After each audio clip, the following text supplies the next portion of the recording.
I did invite Heather. I don't know if she'll actually get to join us, but hopefully she'll make it on. She will tell you that she is a Zoom newbie, so we'll be patient.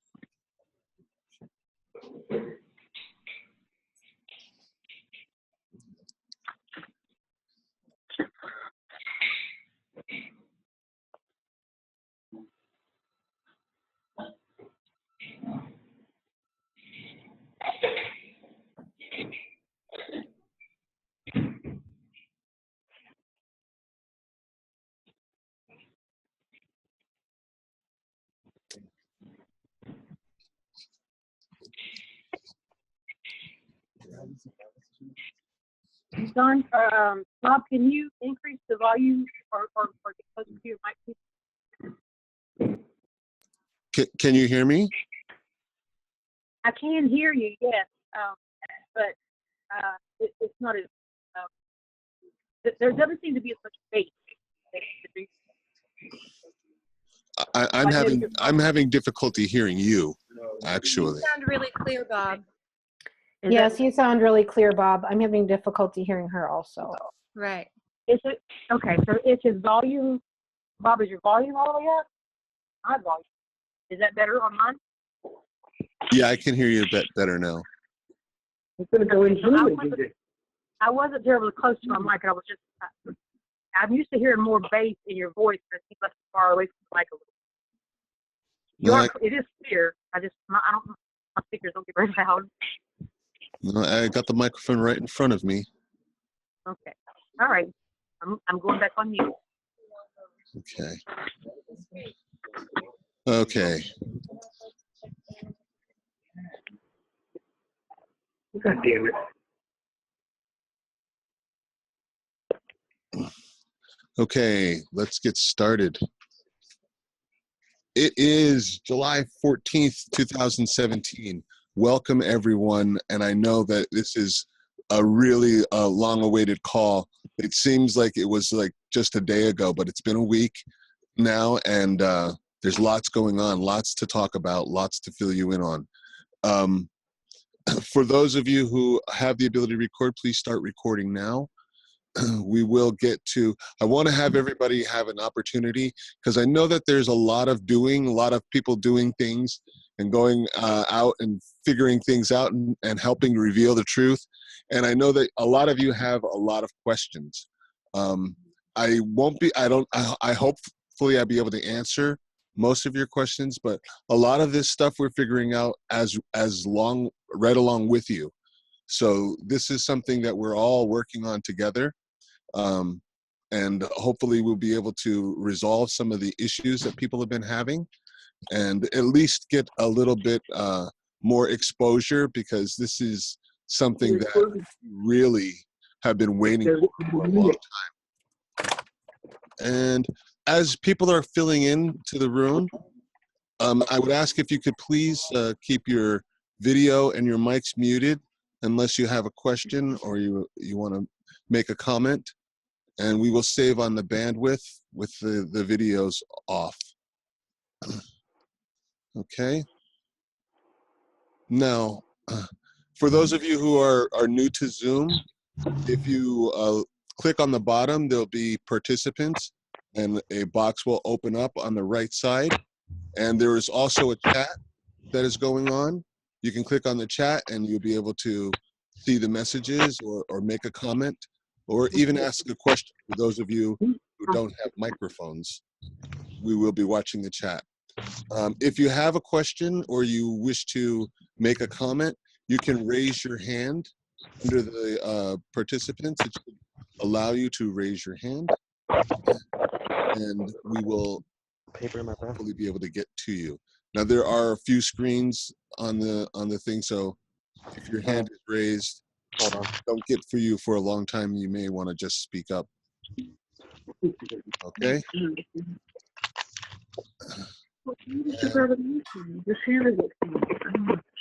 For those of you who are newly exposed, if you haven't seen the videos about paying your bills online with your secret account number, or you haven't yet tried to pay your bills online with your Social Security number and the routing number that can be deciphered from the back of your Social Security card.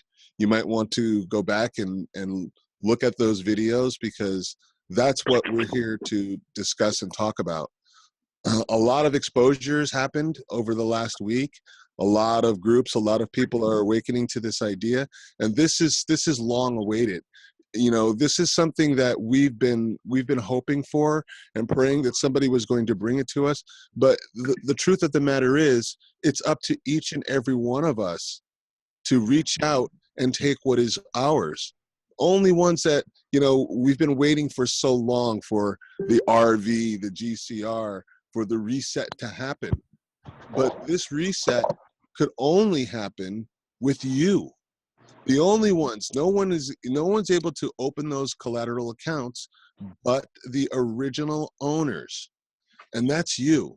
And you've been reaching out and you've been touching your accounts and really, really bringing to the fore a vast secret that has been, well, for some people, they've known about it for years, but never have they been given the ability to access their value directly the way that we are being able to do it today.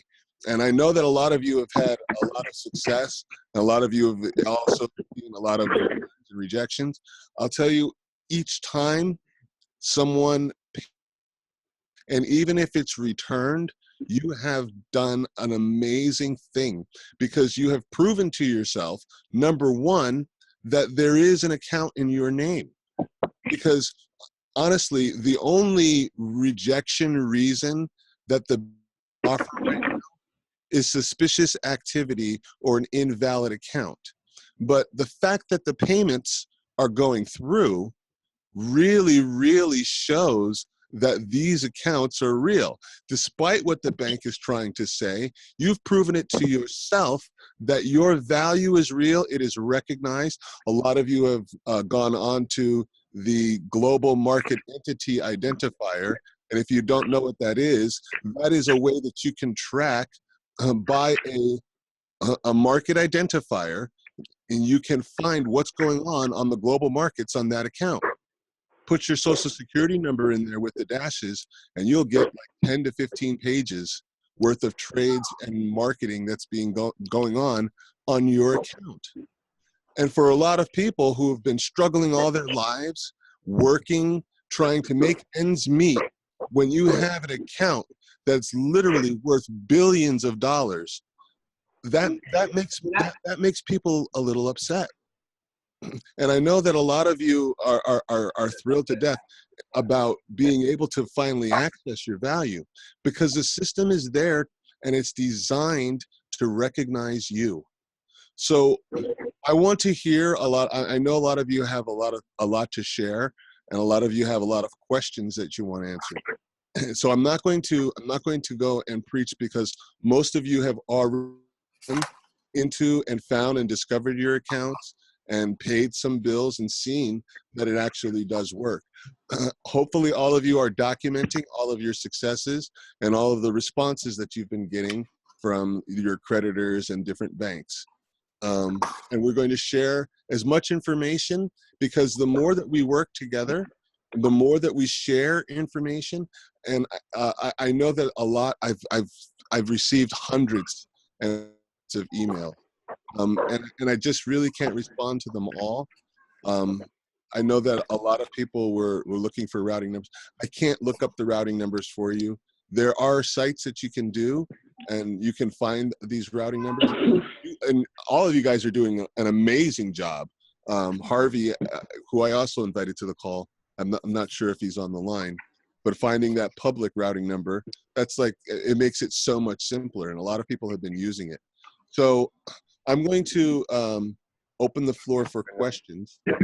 And like I said, if you're new to Zoom, you can look down on the bottom. You can click on participants, and there should be an option there on the bottom there to raise your hand. Okay. We've got Bobby. Is that Bobby Peck with your hand raised? Yeah, Bob, can you hear me? Yep. Yeah, now, did you just identify that single routing number by calling it what? Well, it's a routing number for the public debt. And it seems that anybody who puts that routing number with their social security card is finding accounts. So it's like a general catch-all routing number. And Okay, so that's my general question. If if we have our district routing number or this one, either can be used to access our accounts. yes, Okay, that's great. what. Great. I wanted that cleared up, number one. But keep going. You can ask other questions for other people. I'll chime in a bit. Thank you. Mark Chester, you have your hand raised? Yes, good evening. Just real quick, now I did try the catch-all routing number along with my SOC, and it did end up getting bounced back, but then later on there was information that came out stating that you're supposed to actually be using the number off the back of your social security card, dropping the alphanumeric and adding on a 22 to indicate a checking account on the end of that. Is there any new information on the validity of that, or are we still sticking with going with our social security number along with that? I can tell you from my experience, that number does respond to an account also. You have many accounts in your name, and a lot of people have been discovering accounts just by randomly putting numbers in, and they're going through. So yeah, that probably will. Now, I don't know about adding the 22 at the end. I haven't tried the number on the back myself personally, but perhaps someone on the line or on the call did. Okay, the only reason I ask is my only concern is if I use it for one of my big ones, say my car payment.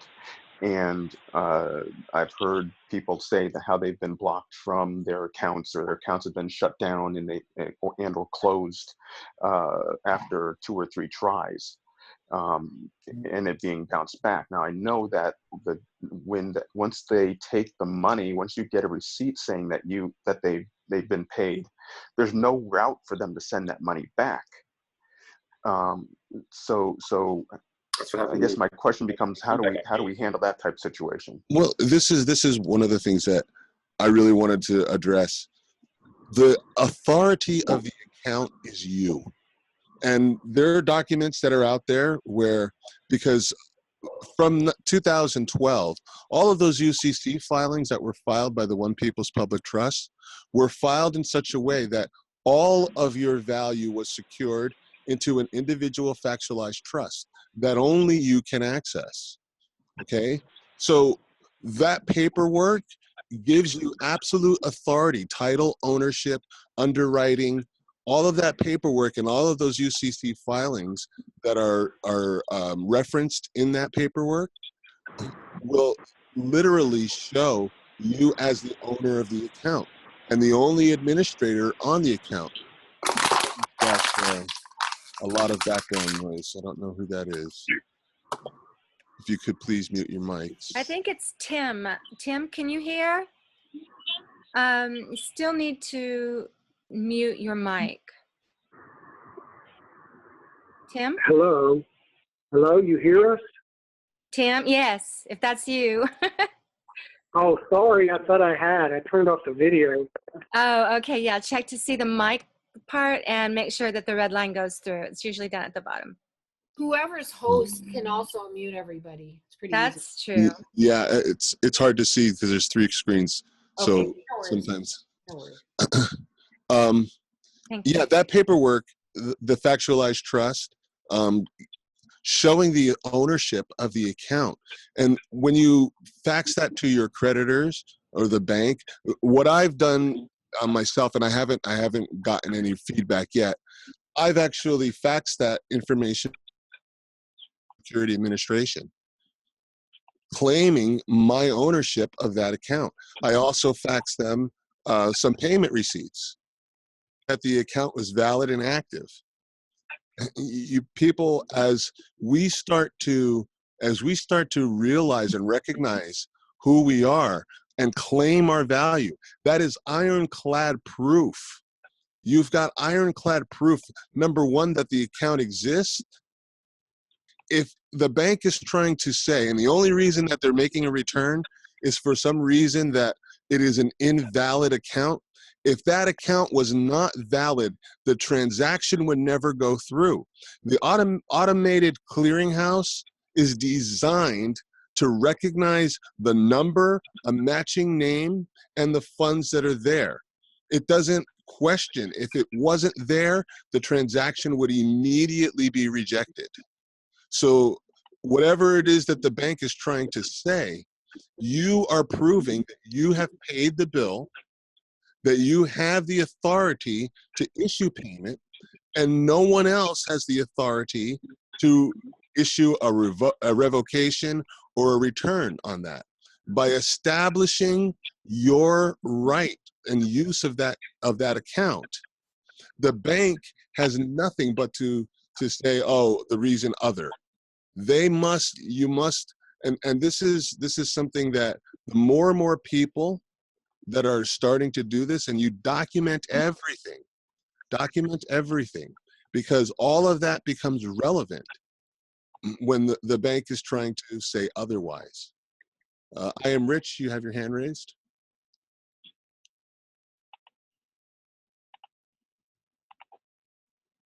You're muted. Hello. Yeah, I had a question on the documents that you filled out that I received. I had a question regarding some of the numbers that were on here. Are these personal numbers? Are you going to be going over them, or are they specific numbers to the code? All the UCC numbers are them. The personal numbers are the birth dates.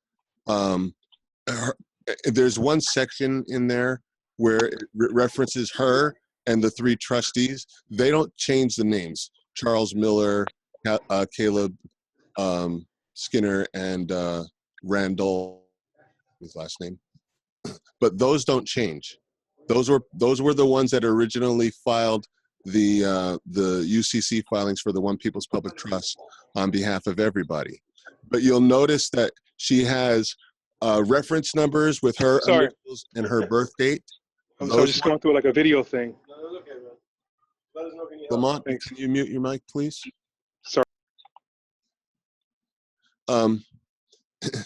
Yeah, her initials and her birth date, you want to change. Right. But the UCC but I was filing just numbers, curious because they remain as they are. Yeah, no, it wasn't a UCC number. It was like a raw. It says raw. Yeah, those are my initials and my birth date. So you want to change that. The reference number on the document is basically the name of the document. I'm naming it after me because it has my initials and my birth date. You might want to have your own reference number, or you could follow the same format and use your initials and your birth date. Okay. Thank you. Jedi Master, you have your hand raised? And you are muted. I can unmute you. Jedi Master.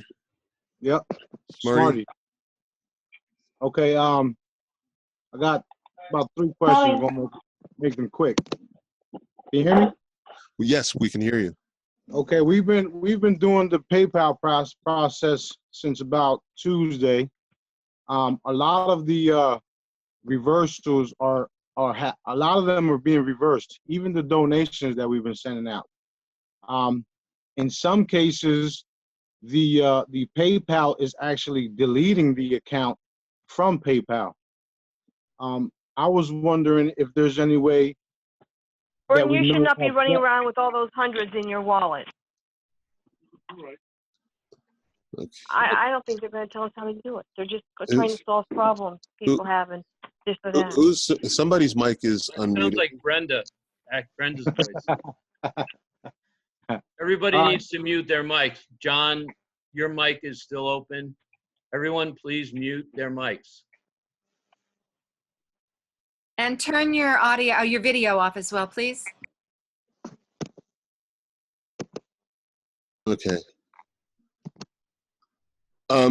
As far as the returns, what I've been doing is I've been faxing my ownership papers, my factual trust papers that and payment stubs, because even in PayPal they're going through, the transactions are going through. Right.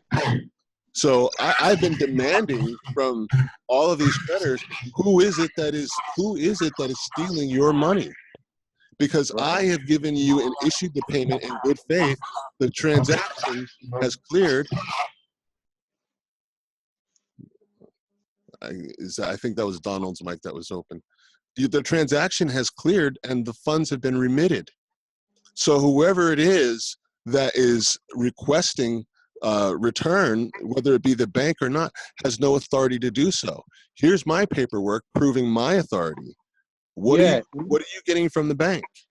Right. Well, I did some research, and I do a different kind of research. I found out that it was the people in the bureau that's actually doing it.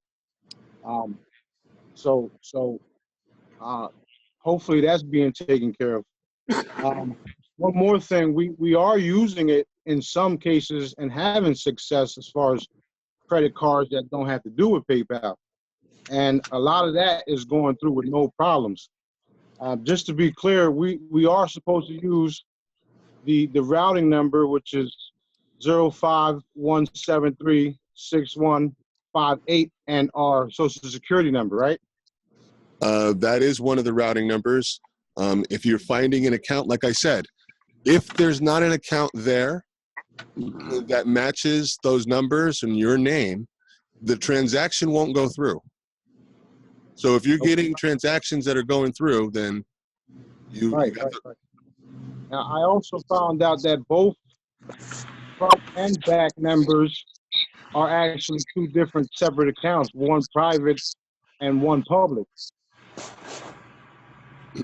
The whole public-private system, right? The only reason why there was a separation is because one of them was hidden. Okay. Okay. All of this is coming out. The veil is dropping, and everyone needs to know. Everyone needs to know that this is something. I mean, I've watched my parents, I've watched my family struggle. I know. And working for ends meet, and this account has always existed. This is not. And now that people are finally becoming aware, this is not the time to cower. This is not the time to shrink back. What I've been doing whenever I get a return, if they'll allow me, I'll just pay it again and keep paying it and pay, because someone manually has got to go in there to reverse those claims.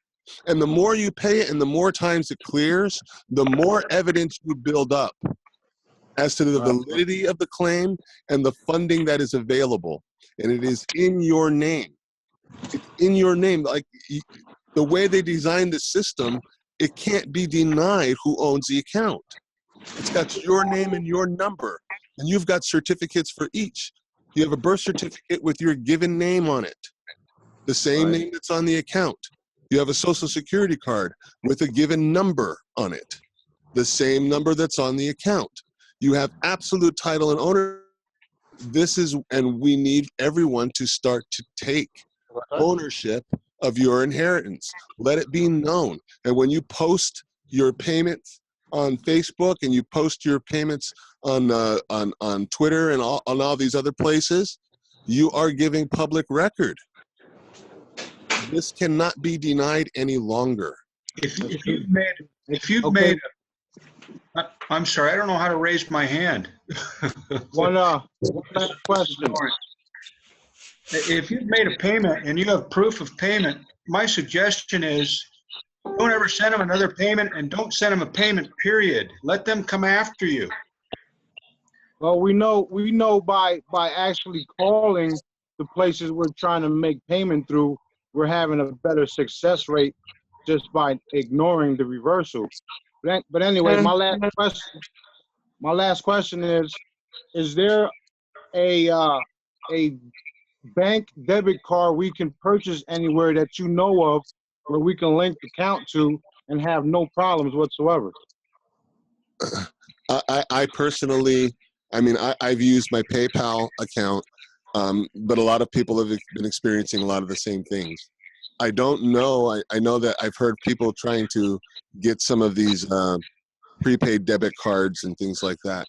But honestly, once I have found a third party payment, I will let everyone know. But as it is right now, it's been trial and error. A lot of people have tried some things and had some success, and a lot of people have had no success at all. I know that I think it's American Express or AT&T, that immediately gets rejected. So we're all discovering this together. So Right. if you find a third party payer that is accepting the Federal Reserve accounts and is actually going through, please share. Okay, cool. Thank you, guys. Looking forward to working with all of you guys. Holotech out. Taylor, you've got your hand raised.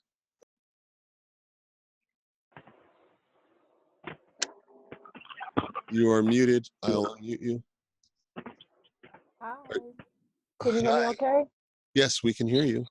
All right. I thank you for the invite first and foremost. I just had a quick question, and it's actually in reference to my friend's account. So me and my best friend have been working through this and doing the research. Capital One, I know almost everybody I've heard from has gotten a reversal. My friend and myself included. But I did find one thing I wanted to throw out there and see if anybody else experienced the same thing. She paid Capital One in full. It zeroed out like everybody else's did.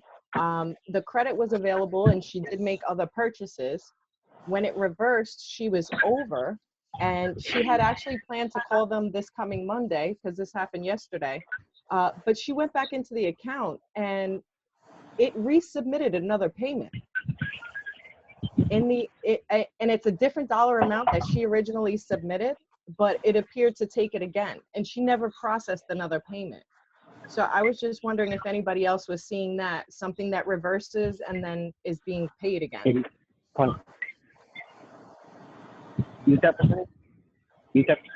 I personally, I haven't heard that, but I like the idea of it. most of these creditors really, they want the payments to go through. I mean, they're getting their money, they're getting loans and things paid off. So it could have come directly from the creditor who's tried to put it through again. And I agree with Lawrence.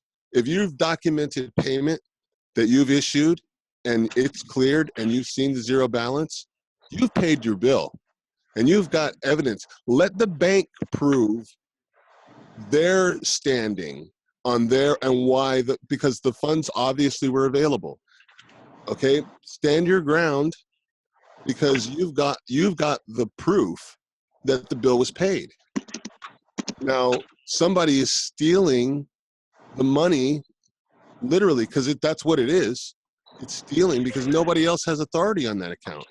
Make sure you have your paperwork. Fax it to whoever questions your authority. And again, like I said, I'm going directly to the Social Security Administration and demanding that they return all access to my trust, to my estate trust. Because that's where they're the one who issued the number. You know, if you have the ability to, or you found the fax number to the Federal Reserve Bank that your account is held, I would fax them directly your demands. Let them know that you know that the claim is, that the account is there and that it belongs to you. Put the onus on them. It's time for us to take this to a second phase.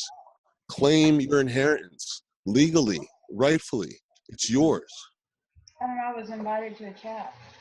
Okay. Michael J., you've got your hand raised. Hi, Robert. Good to hear from you again. Nice to hear from you. Yeah, let's take the fear away very quickly. I'm getting some background chat there. Hold on. I'm going to mute everyone.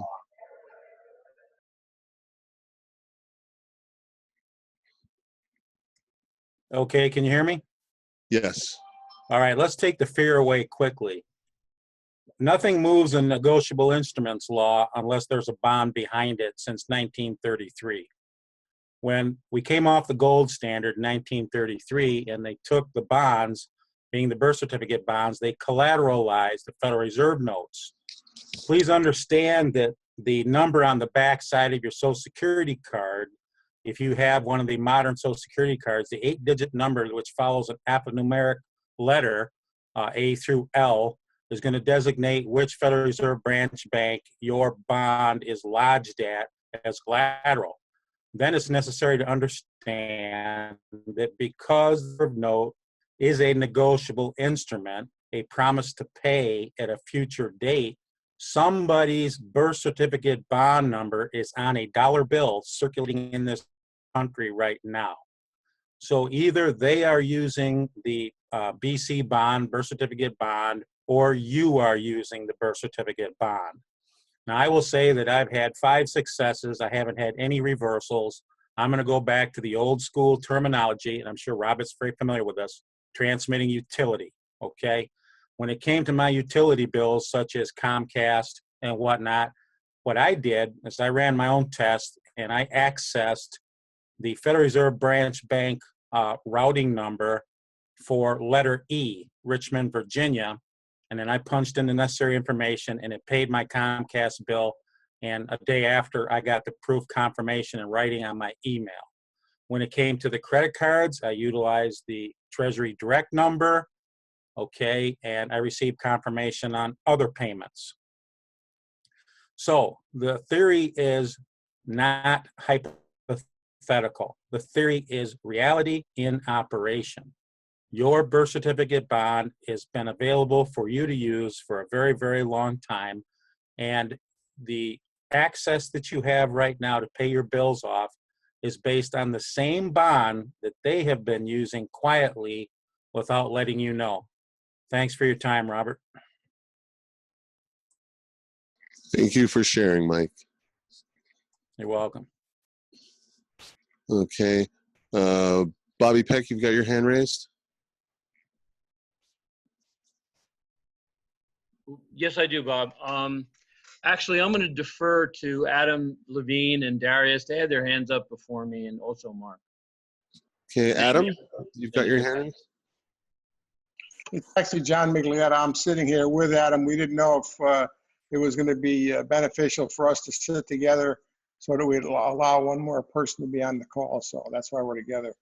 But anyway, one of the questions I had was on the factualized trust, where it says governed by : original. Is that where we sign it?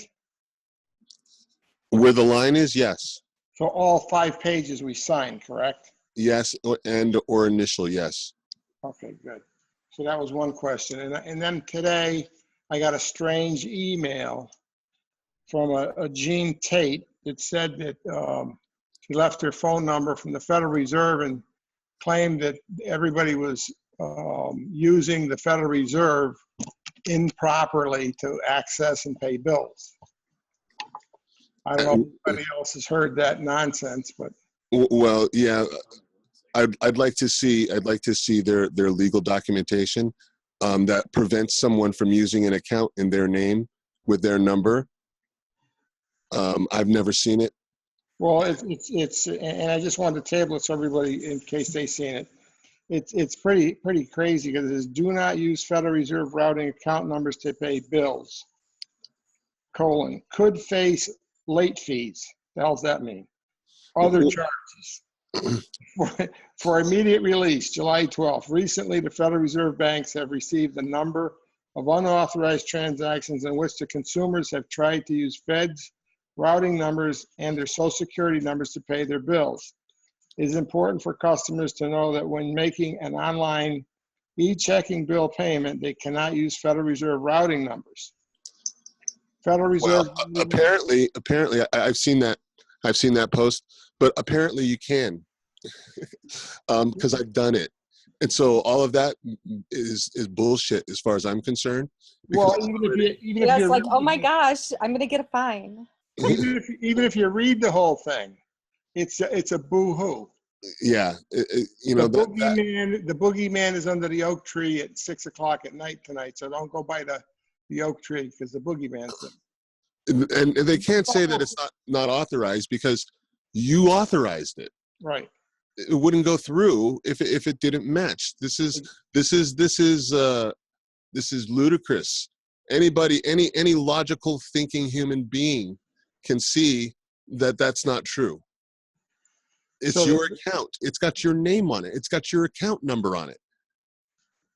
Yeah, the reason I really raised my hand was to just table that in case somebody got that in their email. But the other reason was that Coinbase and Bill.com and PayPal, they all try to put money into your account and then take a 5 or 6 or 8 or 7 or 10 cents, put it in and take it back out. How do we really avert around getting that nonsense by the customer service accounts people? I've done it with PayPal twice, and then they still go back in and Understand this, John, and for everybody.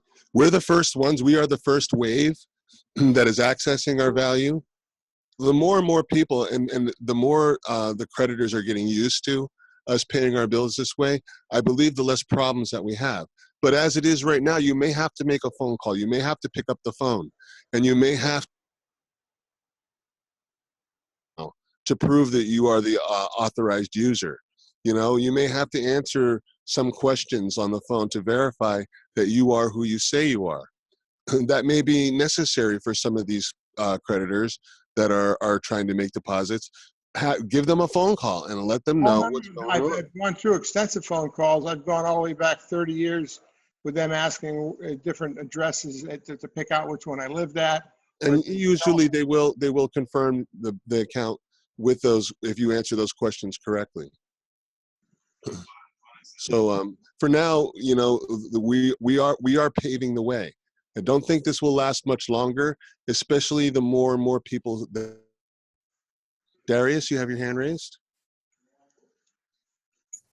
Yeah, I don't have a question. I just want to share a couple of things that I've been working with here, and also give some insight for not only Americans but Australians as well, because I'm in Australia, from America, and a lot of people have been asking me how to access, or do you know how to, and the answer is yes, but only to some. So if there's any Australians here right now, the way that you'll access your Federal Reserve System, because that's the only way I know how to do it for Australians, is you want to, what is it called? You want to get the Centrelink customer reference number. Once you have that number, that's going to be 9 digits. You should see a letter at the end of it. Now, if you have a weird one that's like a V, then that's, I don't know what that's connected to. So one of my friends here connected to the Australian something Reserve Bank. So the V connects to that, but your account number is your Centrelink customer reference number. And the number at the end of that will link to the same thing, your Federal Reserve System. So if you have a D or C, it's the, hold on. All right. All right. So the end of that letter, right, is going to connect to that Federal Reserve System. So, and it's the same thing. You'll connect to a U.S. Federal Reserve System, and then you can access it that way as well. Hold on. I'm going to mute out. I'll finish it real quick. Okay. Thank you for sharing. So then I'm back. I was just be quiet. So then what you could do, because here there's a BSB and you guys run by BSBs, the BSB is the routing number, but there's only 3 digits. You don't want to use that to pay bills. What I think is the right thing to do for Australians is that you could order a check online, a checkbook, and you can add in those numbers, the Federal Reserve routing numbers, and your account number, cast that check in at the bank account, and it should clear within 6 weeks. But I haven't tested that yet. That's just a theory at this point.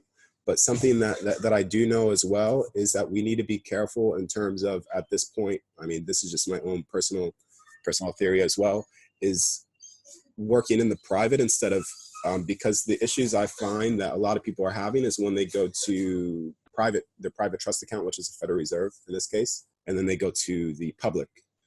I think that's why the accounts get frozen and stuff like that. You need to prove more. But if you go private to private, I don't think you'll run into as much problems. But at the same time, that's just a theory at this point.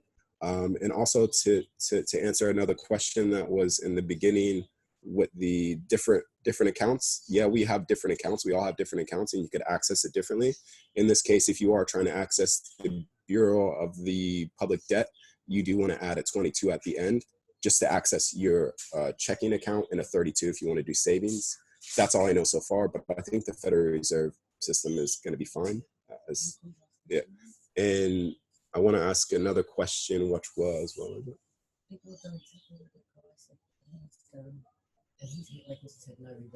Yeah, so what this is the question that I have related to the third guy that was just on the call that had no reversals. How do you recommend that's done? How do you get no reversals? What is your strategy? And that's basically it.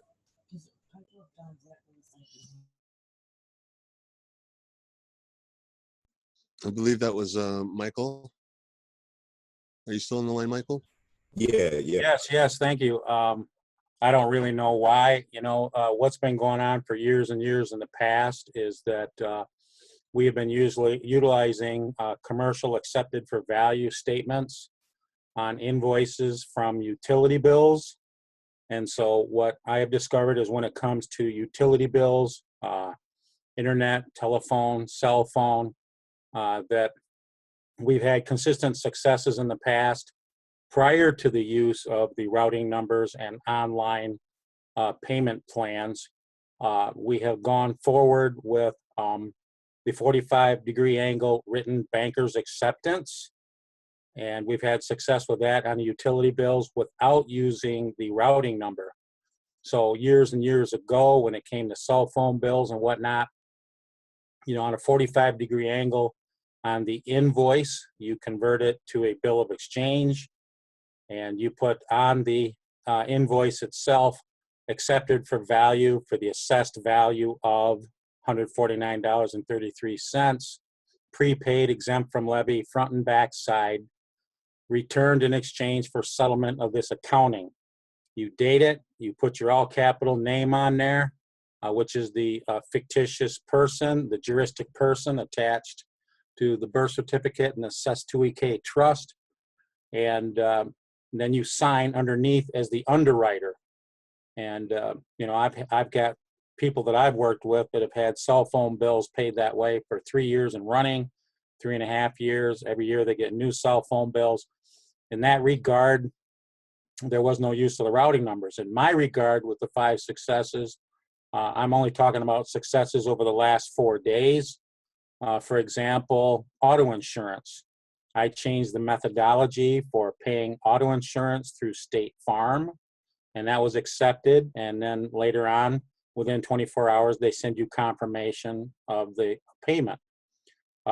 Hilariously, right around midnight last night, I decided with my poor credit rating to apply for a Capital One card, and they wanted $99 down for a $200 credit limit. And I said, okay, well, I'll give $99 from the Treasury Direct account. It went through, it has been approved, and the credit card is on its way. So, there are other successes that I've had, why I have had no reversals.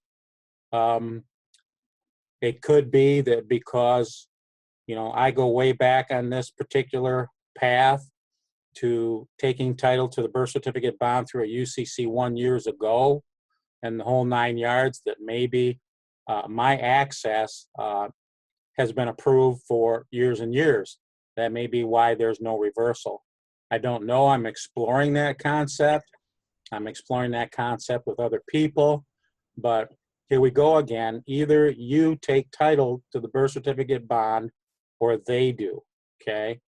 You don't get born anymore in this particular cabal system. You get pledged. So when a child is born in a hospital, in comes the Social Security Administration. They want to get that child bonded up immediately. They want to get that birth certificate on that child.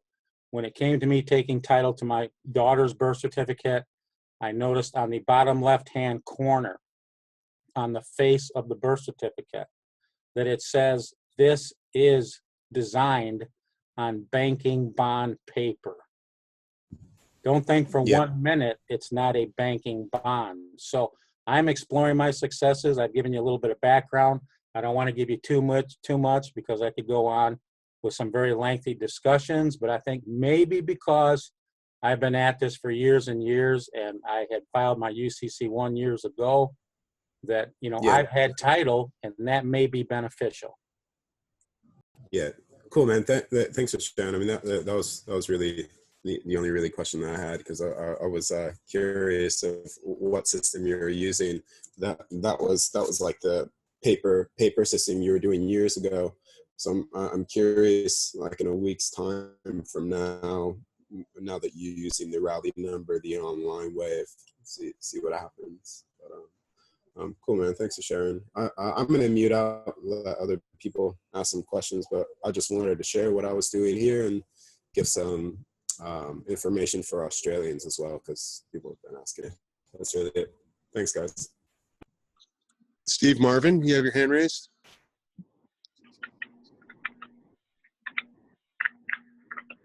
Steve? Yes, Robert. Thank you. I was trying to get to the mute button to unmute me. Yeah, I had a question. I first used the Federal Reserve routing number associated with the letter on my Social Security card and paid 2 of my 3 credit cards. It was posted, had confirmations. Then it was reversed. Then I reduced the amount on the one card, paid it, was received or confirmed, and then reversed. Then I utilized the Department of Public Debt new routing number, paid the 3 cards, my electric bill, my cable bill, and some other things. They were confirmed, marked paid, 0 balance due. I just checked them tonight. All have been reversed. Okay, what I'm really, and this is just intuitively speaking, and I think this is probably true for everybody that has gotten returns. Something on your account is not listing you, and my brother found this out by going on to that global market. You're not listed as the ultimate parent. Okay, because I have taken my birth certificate into, did the UCC one, the security agreement and all that. How do you propose we should? I would take, again, and I would encourage who has the balls to do this, take your paperwork directly to the Social Security Administration. Show them your payment confirmations and your proof of authority on that account, your proof of ownership with those factual trust documents. Ask them to assign you a trustee to process your payment orders, or provide you with some sort of means of direct access so that you can administrate the account. Don't let them tell you that the account's not real, because once you have a confirmation number, you have a closed contract. Money has been transferred, consideration has been given, authorized, and approved. With that confirmation number, you've got a lot of power. You've got a lot of proof of because you did. It was paid. They're not denying that the account is real. They're denying that you have the ability to use the account.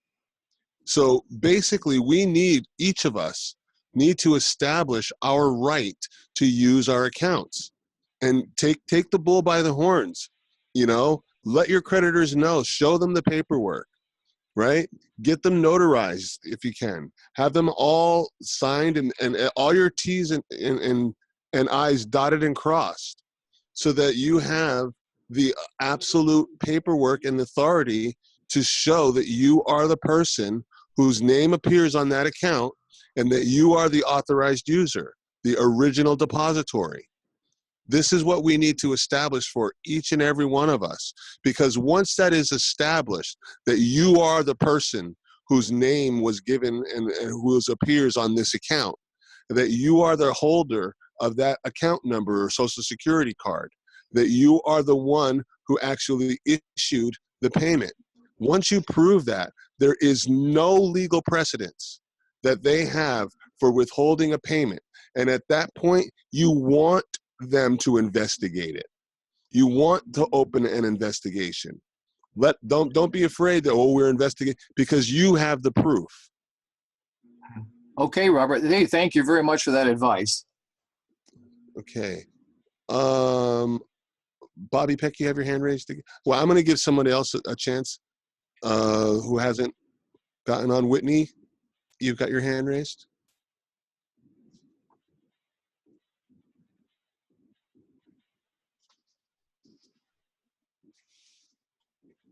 Whitney Fisher, you're muted.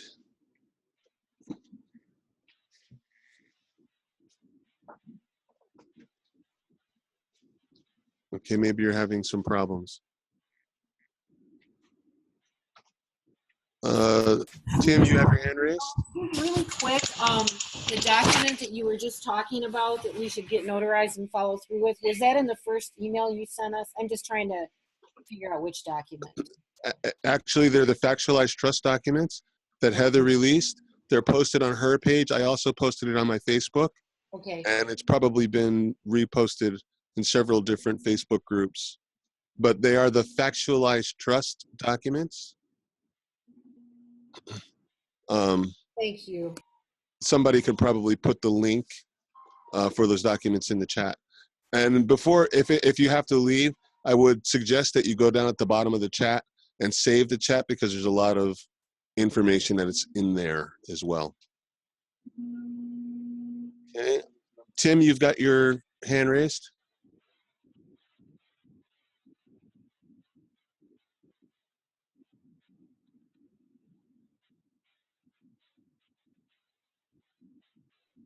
Tim, are you there? Okay. Susie Gannier,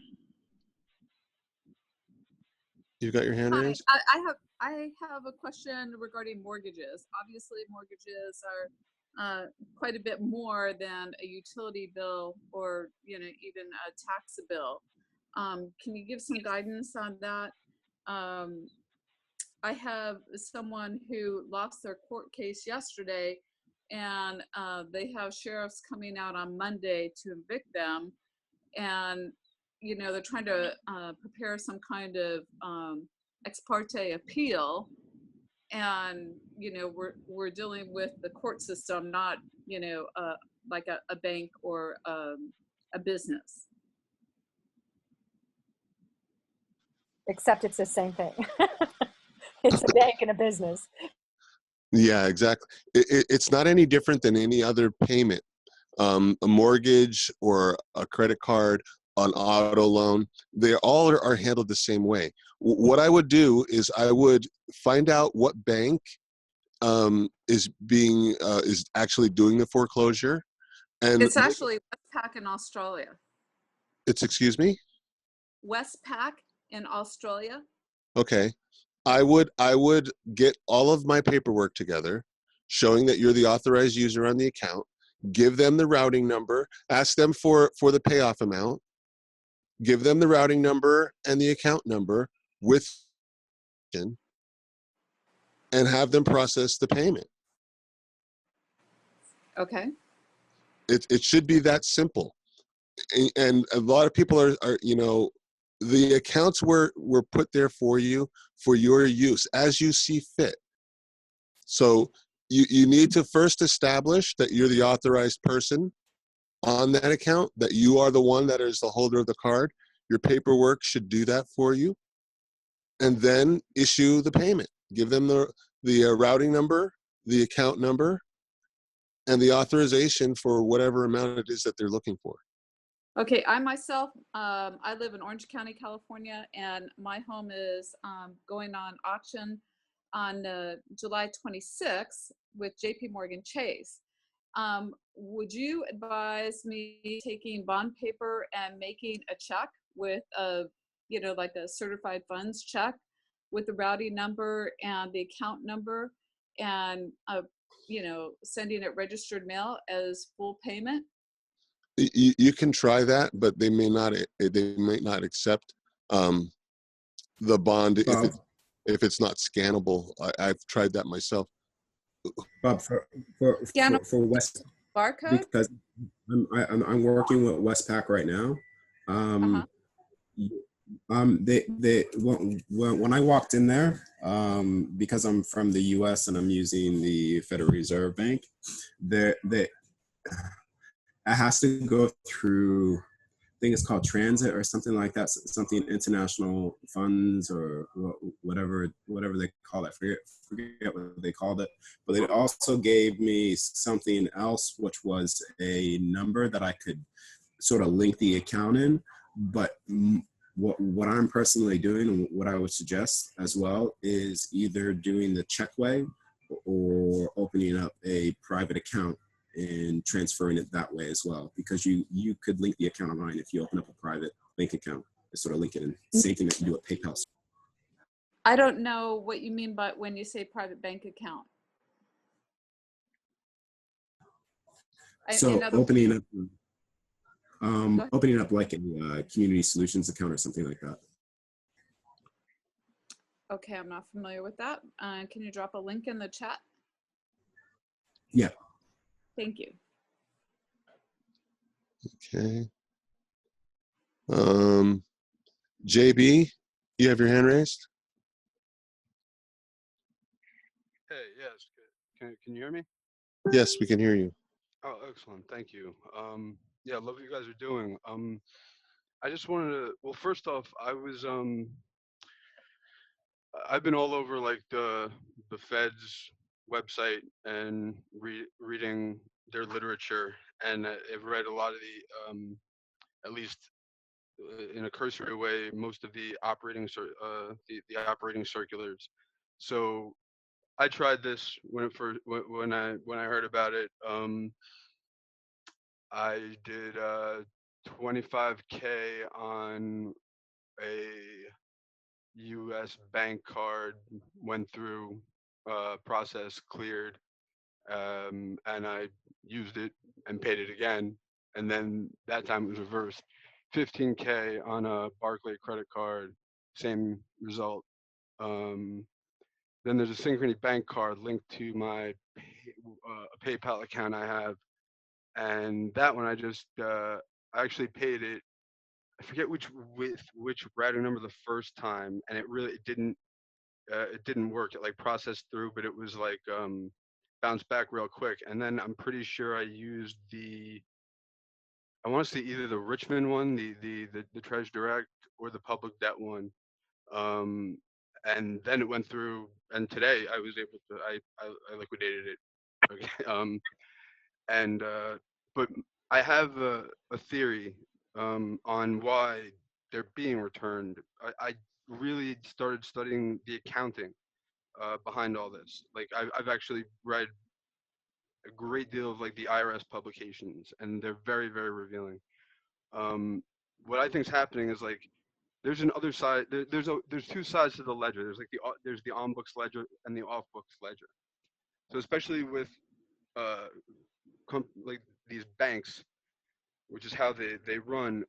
When these payments go through, they get paid on one of the ledgers, and then not the Fed, not the ACH recipient that's being sent from the company you're paying, but that company, like you said, they're going and doing manual reversals because they realize, oh shit, we now can't pay the off-book ledger. We're going to have to, and we'll have to declare it as income, the payment as income, and pay tax on it. And I think that's what they're trying to avoid.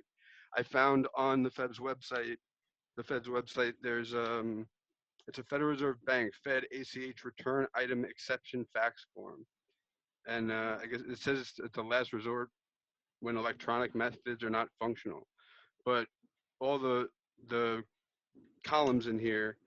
It's transaction code, company entry description, original 15-digit trace number, DFI account number, effective entry date, dollar amount, company name, company disk data, company ID, company descriptive data, individual ID or check serial number, terminal city, terminal state, discretionary web data or payment type code. And then there's a return reason code. So you fill out all these, if you can find them all, and probably dispute it. But I wouldn't necessarily even think that would be the only way to do it. The IRS, I mean, you could also, like what the other guy was talking about before, the old paper way. There's elements in that that can be used now to enforce this, especially with if everyone, and I hope they are, is screenshotting the whole process. I mean, I've screenshotted everything from its processing to accepting, because that's the thing. When it's accepted, you said it, they got that. They have those funds. They have that credit you've issued with your signature or with your click or whatever. But what they don't have is the authorization to disperse the funds or allocate them properly from you. And with a credit card company, there's a form, like everyone knows about 1099 OID, but that's like, it's one form. There's like tons. And there's a form 1099K, and it's specifically for installment payments and third-party like pass-through payment entities.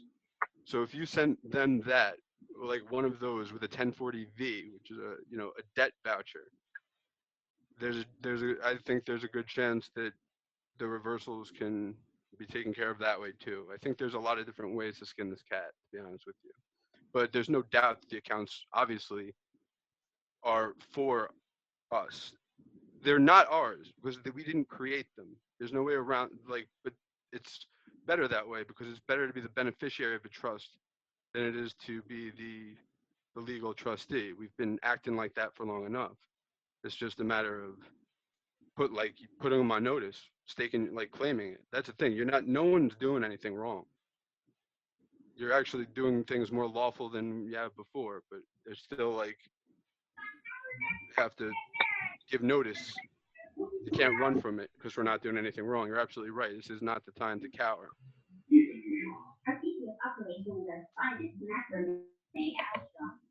Mo, if you could turn your screen share off.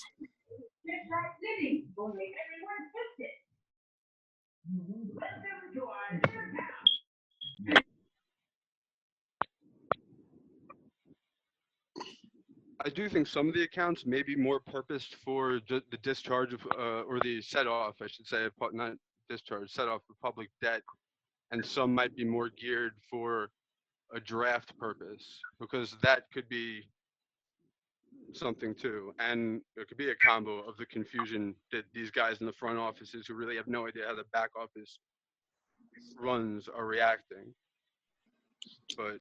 And that's exactly what they're reacting. But yeah, I agree. You are absolutely right. You're not going to get in trouble for using this account. It is yours. It's just a matter of communicating your authority to whoever it is that's trying to deny payment. Lamont, you have your hand raised?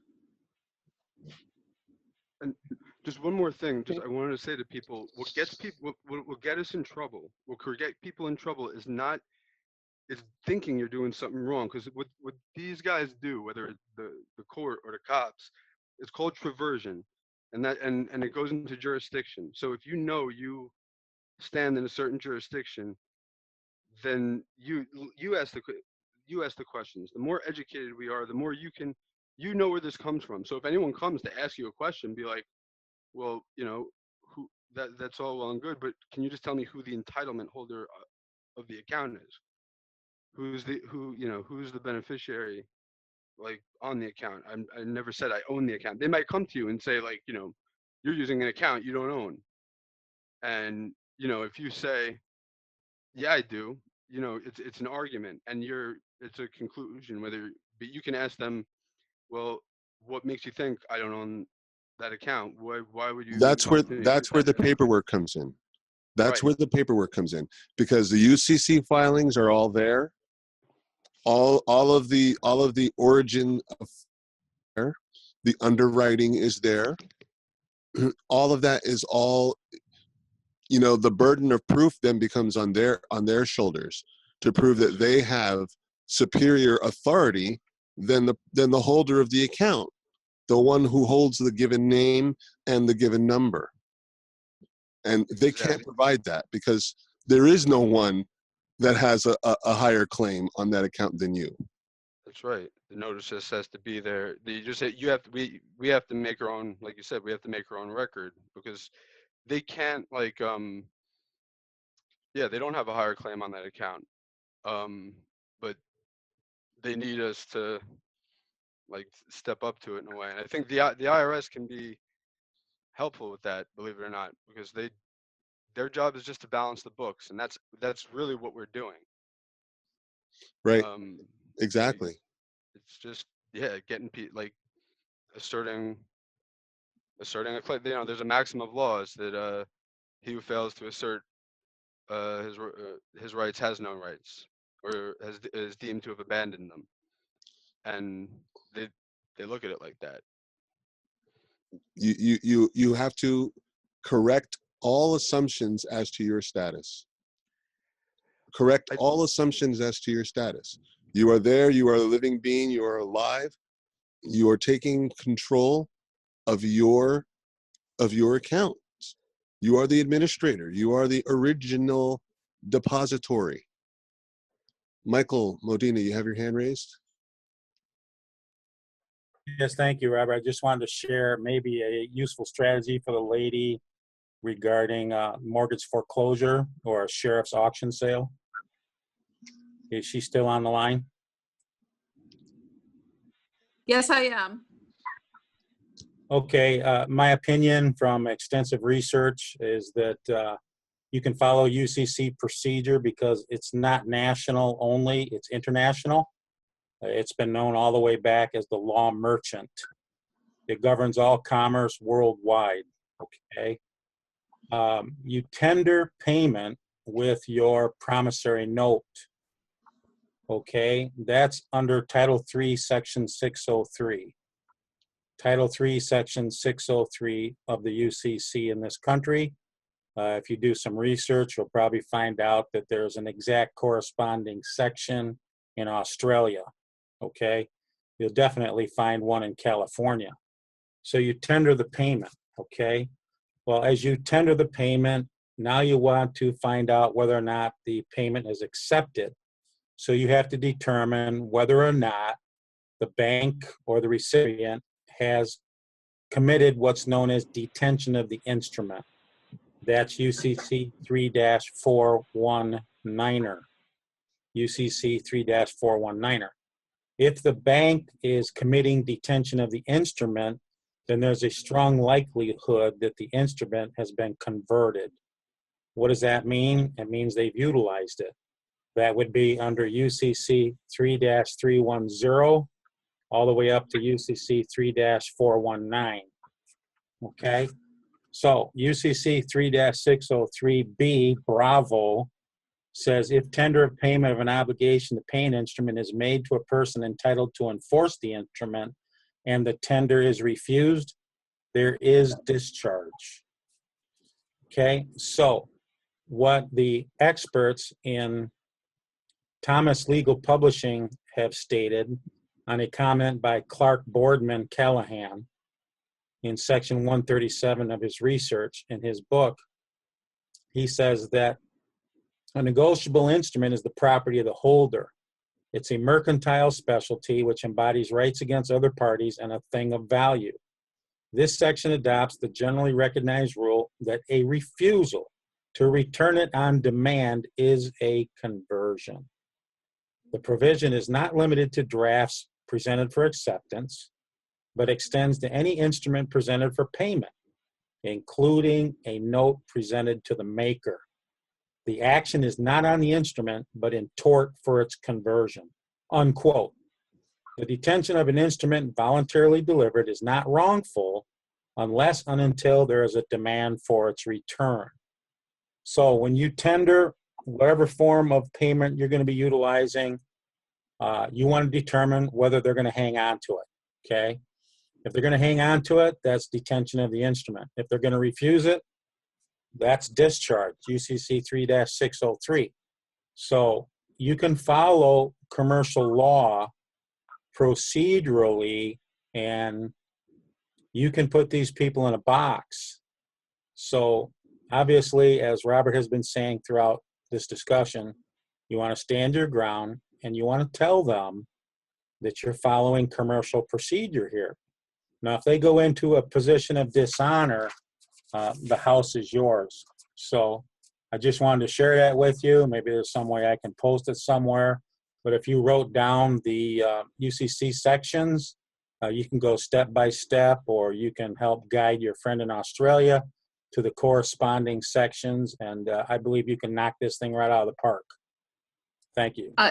Thank you so much. I was writing like a crazy woman to get all those UCC codes down, and I am going to follow precisely what you advised. So thank you very much. Thanks for being on the call. If I may? I have to make sure it's not advice, but it is a researched opinion. I agree. If I may. Who's that on the line? If I may, it's Don. Don, go right ahead. Well, thank you. So I just wanted to point out, because I just listened to Michael speak, and truth of the matter is that Heather shut down the UCC back in 2013, March. And although all of that is fine and may be valid, I do not subscribe to that. I would rather adopt what Heather has done, since this is all her work that we're talking about here this evening. I can tell you that on, and for those people that are afraid to do this, on November 4th of 2013, back then, a lot of us were tasked with going into a bank with some bonds and trying to deposit our value. I walked into the bank at 4:40. They closed at 5 in the office, you know, in the actual bank itself. And I brought in a declaration of value from the bank of myself with my name for $260 million. And of course, that caused quite a flurry of activity. And they set an appointment for me the next morning. And I met a vice president and a guy who wouldn't identify himself, who was obviously an attorney. You know, I couldn't get a name or a business card out of him. But anyway, the long story short of it is that after about 30 minutes of conversation about my document, they were rejecting them. And the only reason why they rejected them and was flat out that the bond and the declaration of value that I wrote via Heather and everything else was non-negotiable, which meant that they couldn't fractalize the document and make a bunch of money on it. So they refused to give me value. Now I didn't get arrested by anybody. Nothing happened. Well, actually it did. When I got home, there was 6 sheriffs a few minutes after I got home on my front lawn wanting to trespass me from my bank. Wanting to trespass me from my bank. But of course I refused to sign that, and nothing ever came of it, and I still do banking there. So anybody that's afraid to do it, I personally tried to deposit $260 million, and I never got arrested, okay? Now that said, everything that Heather wrote in this new declaration of trust is it just ties back into the original documents that were filed with the UCC. And if you pay attention to what Heather did, she actually shut down the Uniform Commercial Code. So I don't believe that we even have to argue anything in the Uniform Commercial Code, because not everybody's savvy with that. I was fairly savvy with it, but there's no reason to do it at this point because it was shut down. Yeah, they still operate in it, because they're ignoring it, but it's all crashing anyway. And the way it's going to crash is by us not jumping into that jurisdiction. So I think it's actually a mistake to argue Uniform Commercial Code, but that's just my opinion. And I'm not trying to be disrespectful to Michael. He did a great job of explaining all that stuff. But you know, the bottom line is that have no fear. I stood there. As a matter of fact, even when I got home, and they failed to deposit my $260 million, I called immediately the Secret Service on the telephone and filed a complaint with them that they refused to do it. And the answer to them was, well, go try another bank. So, you know, listen, they ain't going to do nothing to you. Don't be afraid to discharge 100,000 or 10,000 or 2,000 or pay a bill for $300 because I tried 260 million and I've still enjoyed my life every single day since then, and it was a great experience. Okay. Now that said, with regard to these people that are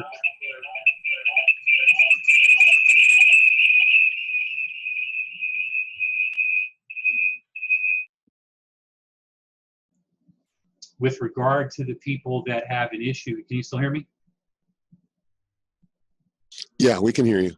Okay. So with regard to people that are getting rejections where they're saying, you know, can you prove to me that it's your account?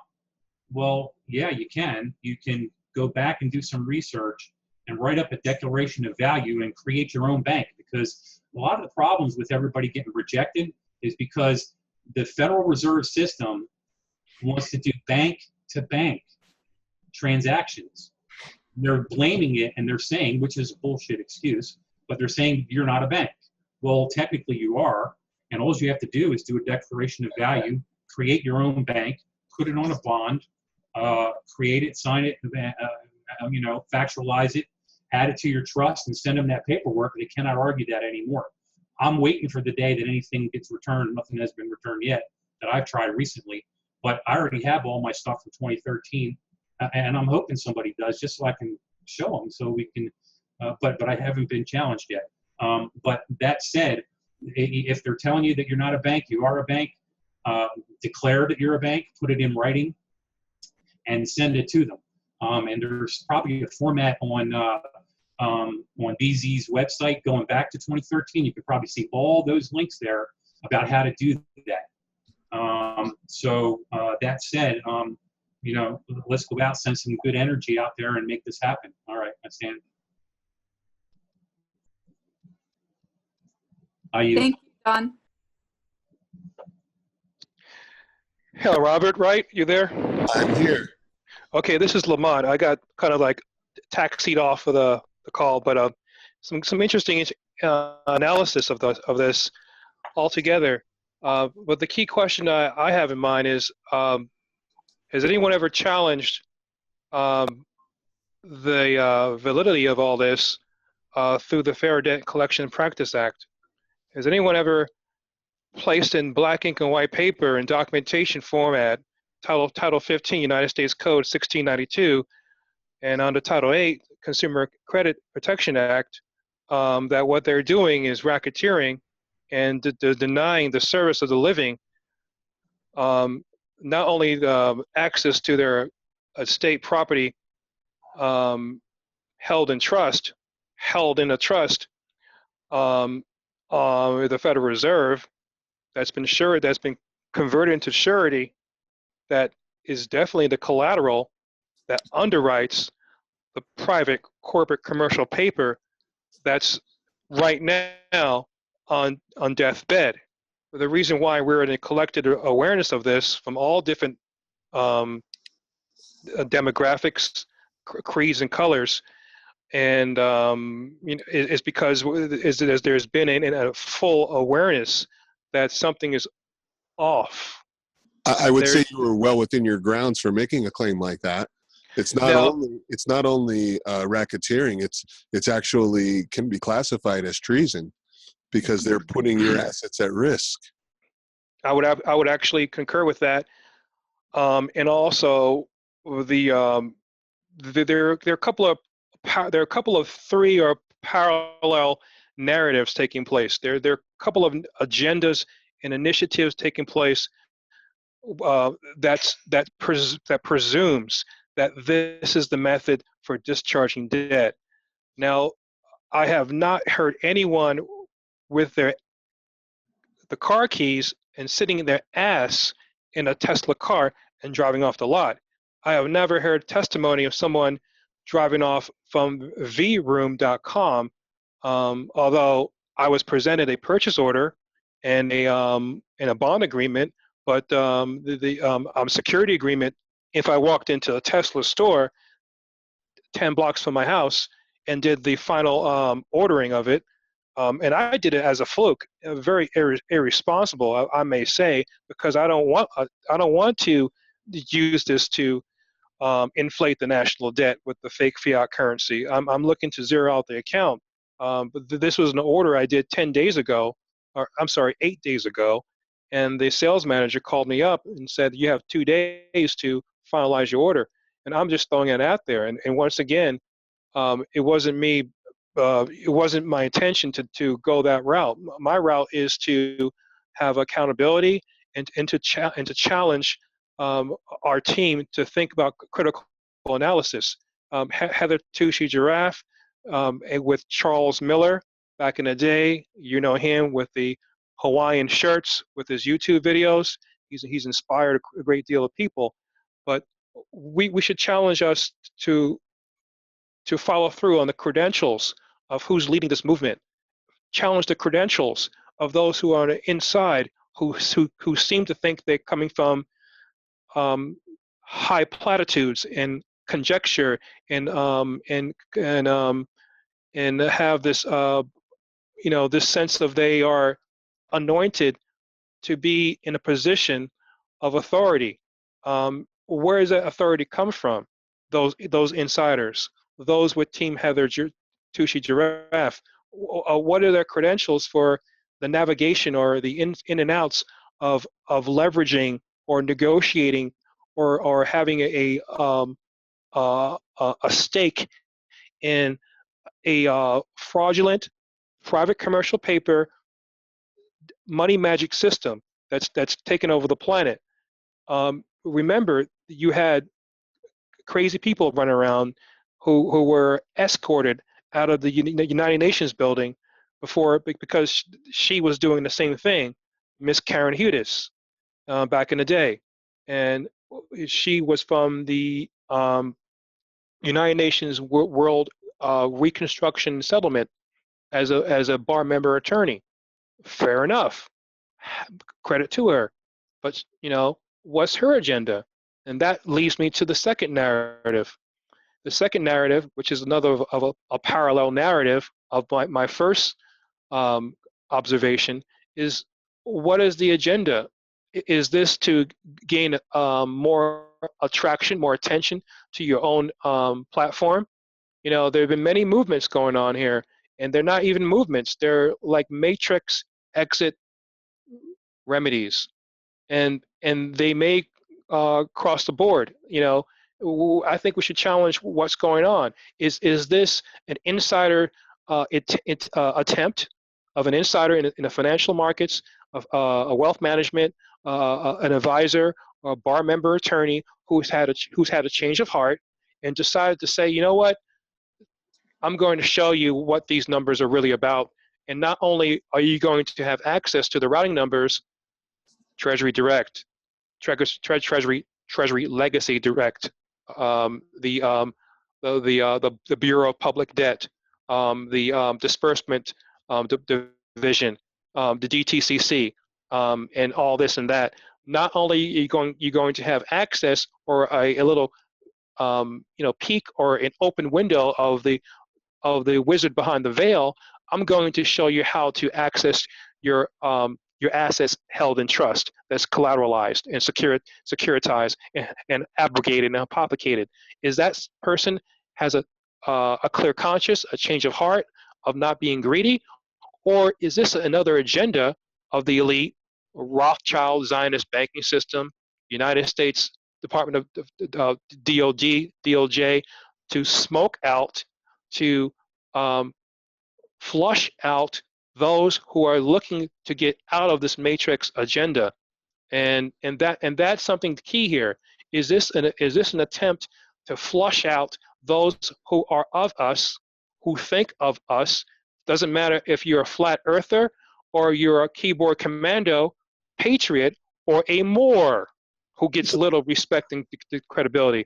This is something that we should talk about. The way I would answer that question, Lamont, is it will be whatever you perceive it to be.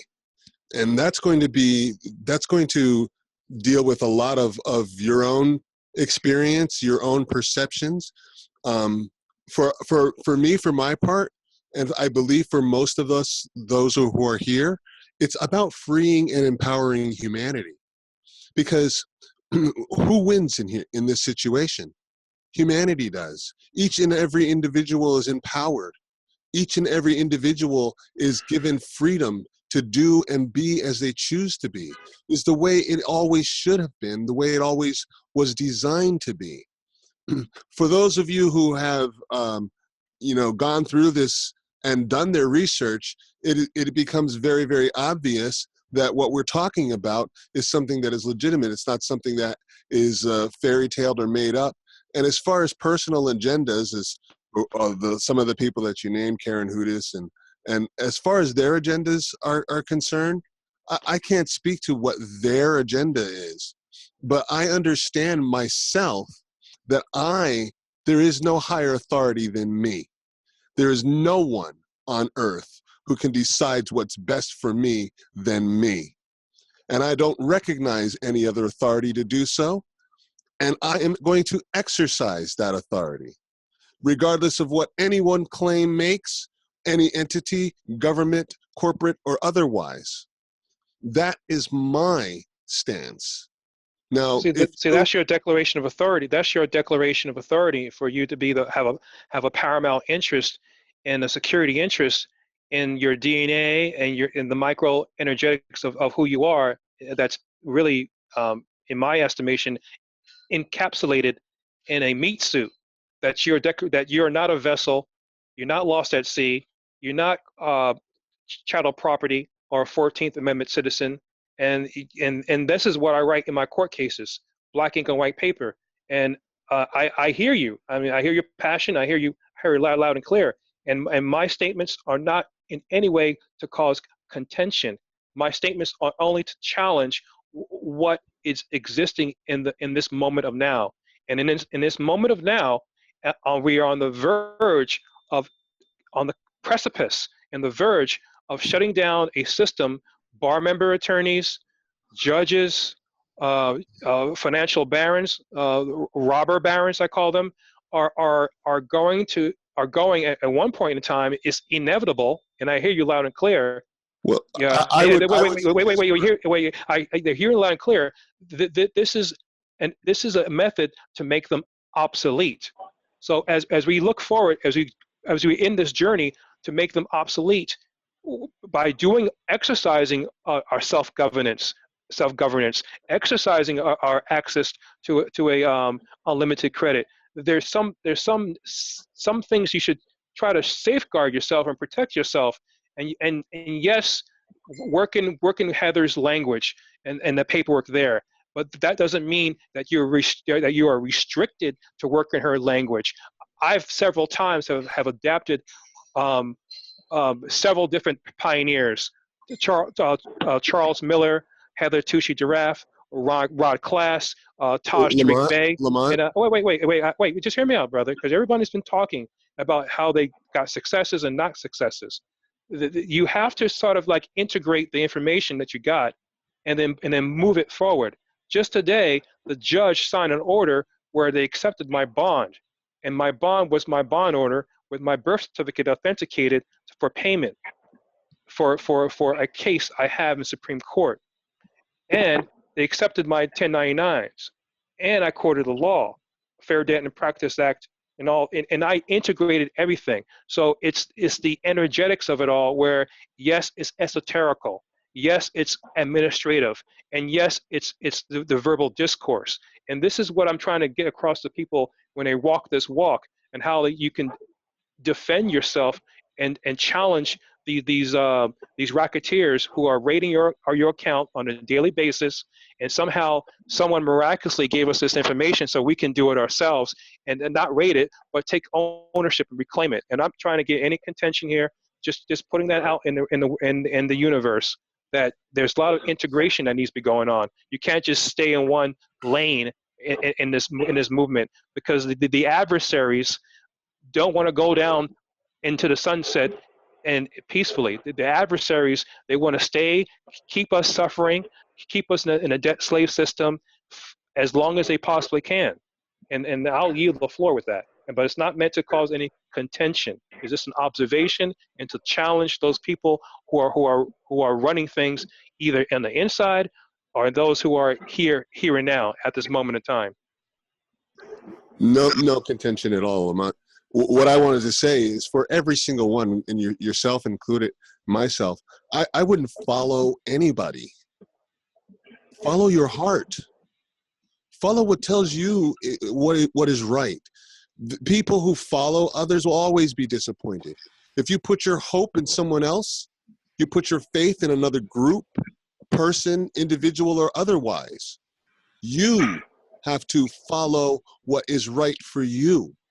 This is about for you taking your power, not to give it away to someone else. Right. You know, because this is about 100% responsibility for each and every individual. In order to have and exercise any sort of ultimate freedom, you must have ultimate and 100% responsibility, every single being for themselves. There is no blame that is not their fault or anybody else's fault if you do not want to follow or you give your power away. It is always yours. It is always up to you to save yourself. It is up to you to empower yourself. It has nothing to do with Heather, Karen, anybody other, Charlie Miller, or any group or One People's Public Trust. These are just individuals who are making information available. It is up to you to decide what is right and what is wrong and what is lawful and what is not concerning your being. You're the navigator in all of this. Stand up for it. There is no one else that is going to do this for you. And there's no one else that's going to save you other than you. This is all about empowerment of humanity. And if you are not at that place, then perhaps you're in the wrong space. I totally agree with you. I'm not, and once again, I totally agree. Both of you, I Not one lane to it. Because you got to integrate the information and put it out there, and you get the effective results you want. The gentleman mentioned the transmitting utility. He mentioned transmitting utility. Well, hint, hint.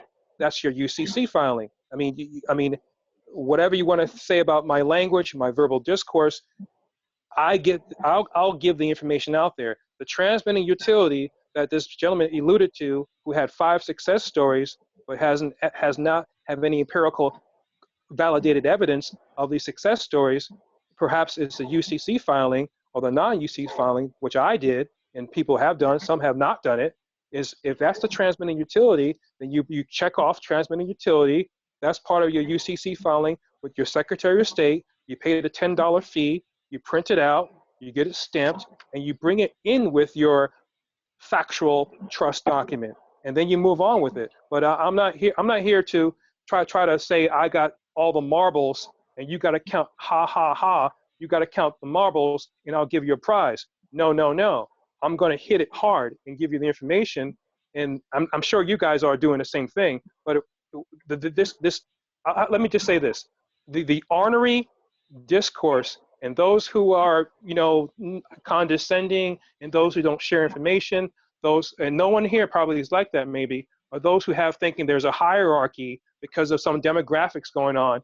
Those things have expired in the 21st century. The hatred gone, the madness gone, having your piece of the pie and letting people suffer for another decades and generations, that's all gone. This is a paradigm shift, and the language has to be geared towards it. We're not one group or section with their own agenda, free earthers or whatever, is going to muscle in and try to move their agenda forward.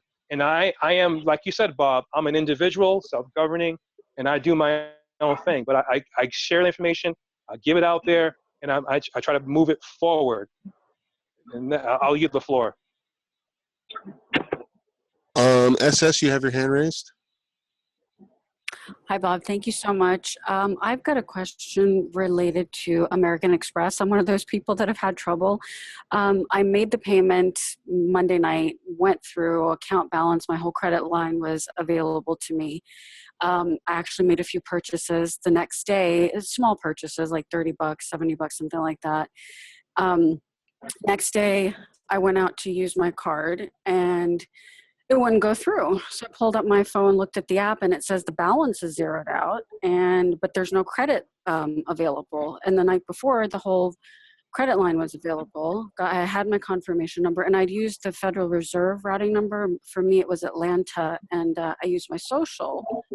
Then I got an email from Amex saying that it was returned unpaid by my financial institution and to provide another alternative payment method, which I didn't do. Then they sent me another email saying that they will not accept my payment method, which was my social. And then I started getting calls. Did you get confirmation that the payment went through? I did immediately. I took a screenshot. Oh, right. Did you keep a copy of that? I sure did. And I have an Okay, then email. you have the proof that the payment was indeed made. And you can look at it. And you need to exercise that proof and show them. You know, if it was returned, somebody is interfering with your private transaction. Right. Ask them to investigate who's doing that. Okay. Okay. And don't be afraid. Ask them to investigate who's doing that because you have confirmation that the payment was made. Got it. Okay. Okay, because that confirmation number is not issued until the transaction is complete. Yeah, and it was a good like 12 hours before they shut it off. And even right now, the account is frozen. And I'm getting calls from them saying, we require you some special numbers calling me saying we require you to call us back. Find out where the money is. I would call them immediately. Okay. Right? Ask to speak to the security department and say, hey, I've made a payment and somehow the payment is being hijacked or disappeared, but I have confirmation that the payment was made. Got it. Okay, so you don't think I should try it again with my Bureau of Public Debt routing? And You can try it again if you wish, but I would definitely make the point and show them that you have the authority to use that account. Got it. Okay. Yeah, it's just very bizarre. Confirmation, but then I'm getting an email from them saying it's returned unpaid. How is that possible? Yeah, exactly. How is that possible? Yeah. It's never happened before. So, yeah, and I heard you guys talking the other day that American Express is one of the ones that actually has a department set up with manual rejections happening. Yes. It's just, so don't challenge it because all of the evidence is in your favor and showing that the payment was made and the account is real. Okay, got it. Okay, I will do that. Thank you so much, and thank you for having this call. No problem. Hey Bobby, could you mute Michelle Reed? I think she just came on, and I think there's a lot of static coming from her. If I can find her. I believe Conte as well. You may just want to give an overall right now. Okay. Thanks. Okay. JB, you have your hand raised? Yes, thank you. Again, like I just want to reconfirm agreements with the whole. However, each of us individually, with what we know, feels the most confident doing it. It has to be enforced. Like you're right. It's paid and confirmed. Like they didn't send it back after it was paid. What's happening is like I had a wait a minute, hold on. It's CFR, no, it's Title 31 of USC, Money and Finance, where it basically says the only time the Fed will return a payment is if it's a duplicate or erroneous transaction, which like again points to the fact that they need to put it through twice to cover the other side of the ledger. Because when you make that payment, it's only covering the public side, not the private side, not the off-book ledger. And they don't want to pay the tax on it being income. Like that's why every month, like what we Yeah. think is but like the way to do it is like the gentleman was saying, using the UCC codes, and with the IRS. There's 1099 forms that will go with these things. I'm of the opinion, JB, and not doubting that, you know, why they're returning the reason why it's being returned. People are guessing, and the fact of the matter is they don't really give you a reason because they don't have one. Honestly, all this guessing, whether they're returning because you're mixing public and private, or they're returning. Well, no, I'm only my hypothesis is based on like modern money mechanics and how they work their books, and like studying the accounting methods that are used. Like that's the only. Mhm. Go My ahead. position is, you tell me, prove to me that you have the authority to return it, because this reason that you're given, miscellaneous or whatever it is, other limited participation, doesn't tell me anything. No, you're right. I mean, dude, And it's they 6 to don't. 1, And half they, a dozen of the other. They do have to prove that. Anyone who asks you to prove that that bank is not what you say it is, that's not on you to say to give them, because it's they're the on them, ones making the right? claim that it's not there in the first place. You have a card with your name on it and an account number, and that's how you did that. And so, oh, I'm sorry. Go ahead. You're absolutely right. And it's up to them, and they don't have a legal reason. I'm telling you, all of you, they No, it's not a don't legal have reason. a legal reason. It's They a have greed no reason. authority to make a return, and they know it. Challenge this. Don't let them get away with this. They're doing this. You need to challenge it. That's how this gets through. Like they're gonna do this because they're gonna do what they always do. Like see if people back down. And Exactly. I do think the UCC serves its point. Like I have a very specific way of filing them. Like because I was gearing up even before I got this information. My plan was to contract through one of my private trusts directly with the DTC for not just bonding via my birth certificate, but also to give me a medallion stamp for commercial banking, because it's called the DTC custody program. I won't even get into the specifics, but like that's really what they're waiting for, is for you to act the part.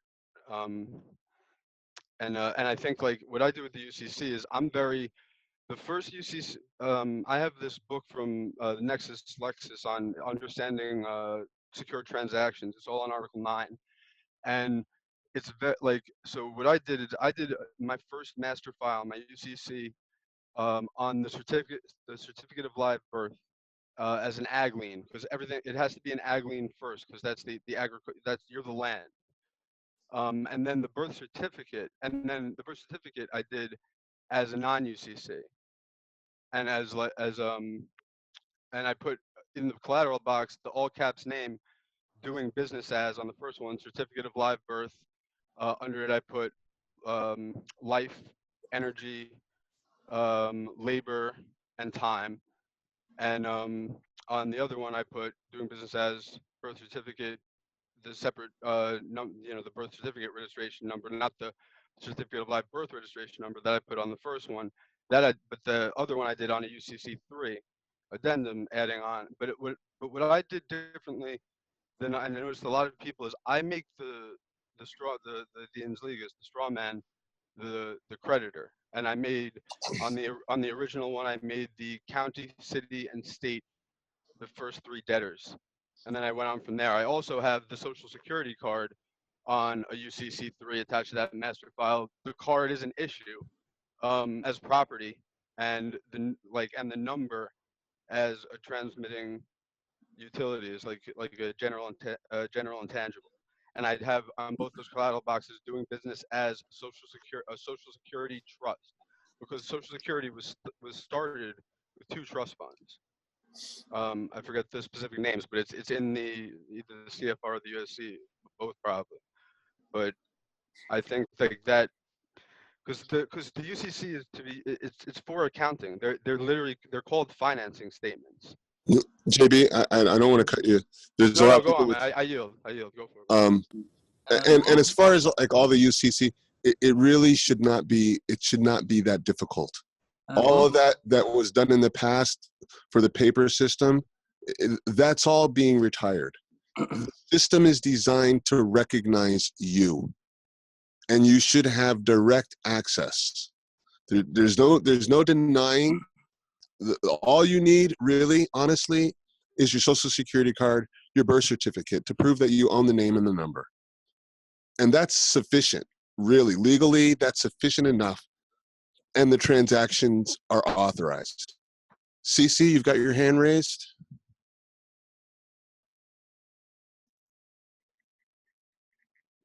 CC, you're muted. I'm unmuting you. Hear me? I can hear you. Now you muted yourself again.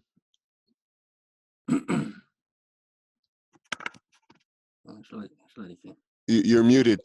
There you go. Yeah. Okay. Um,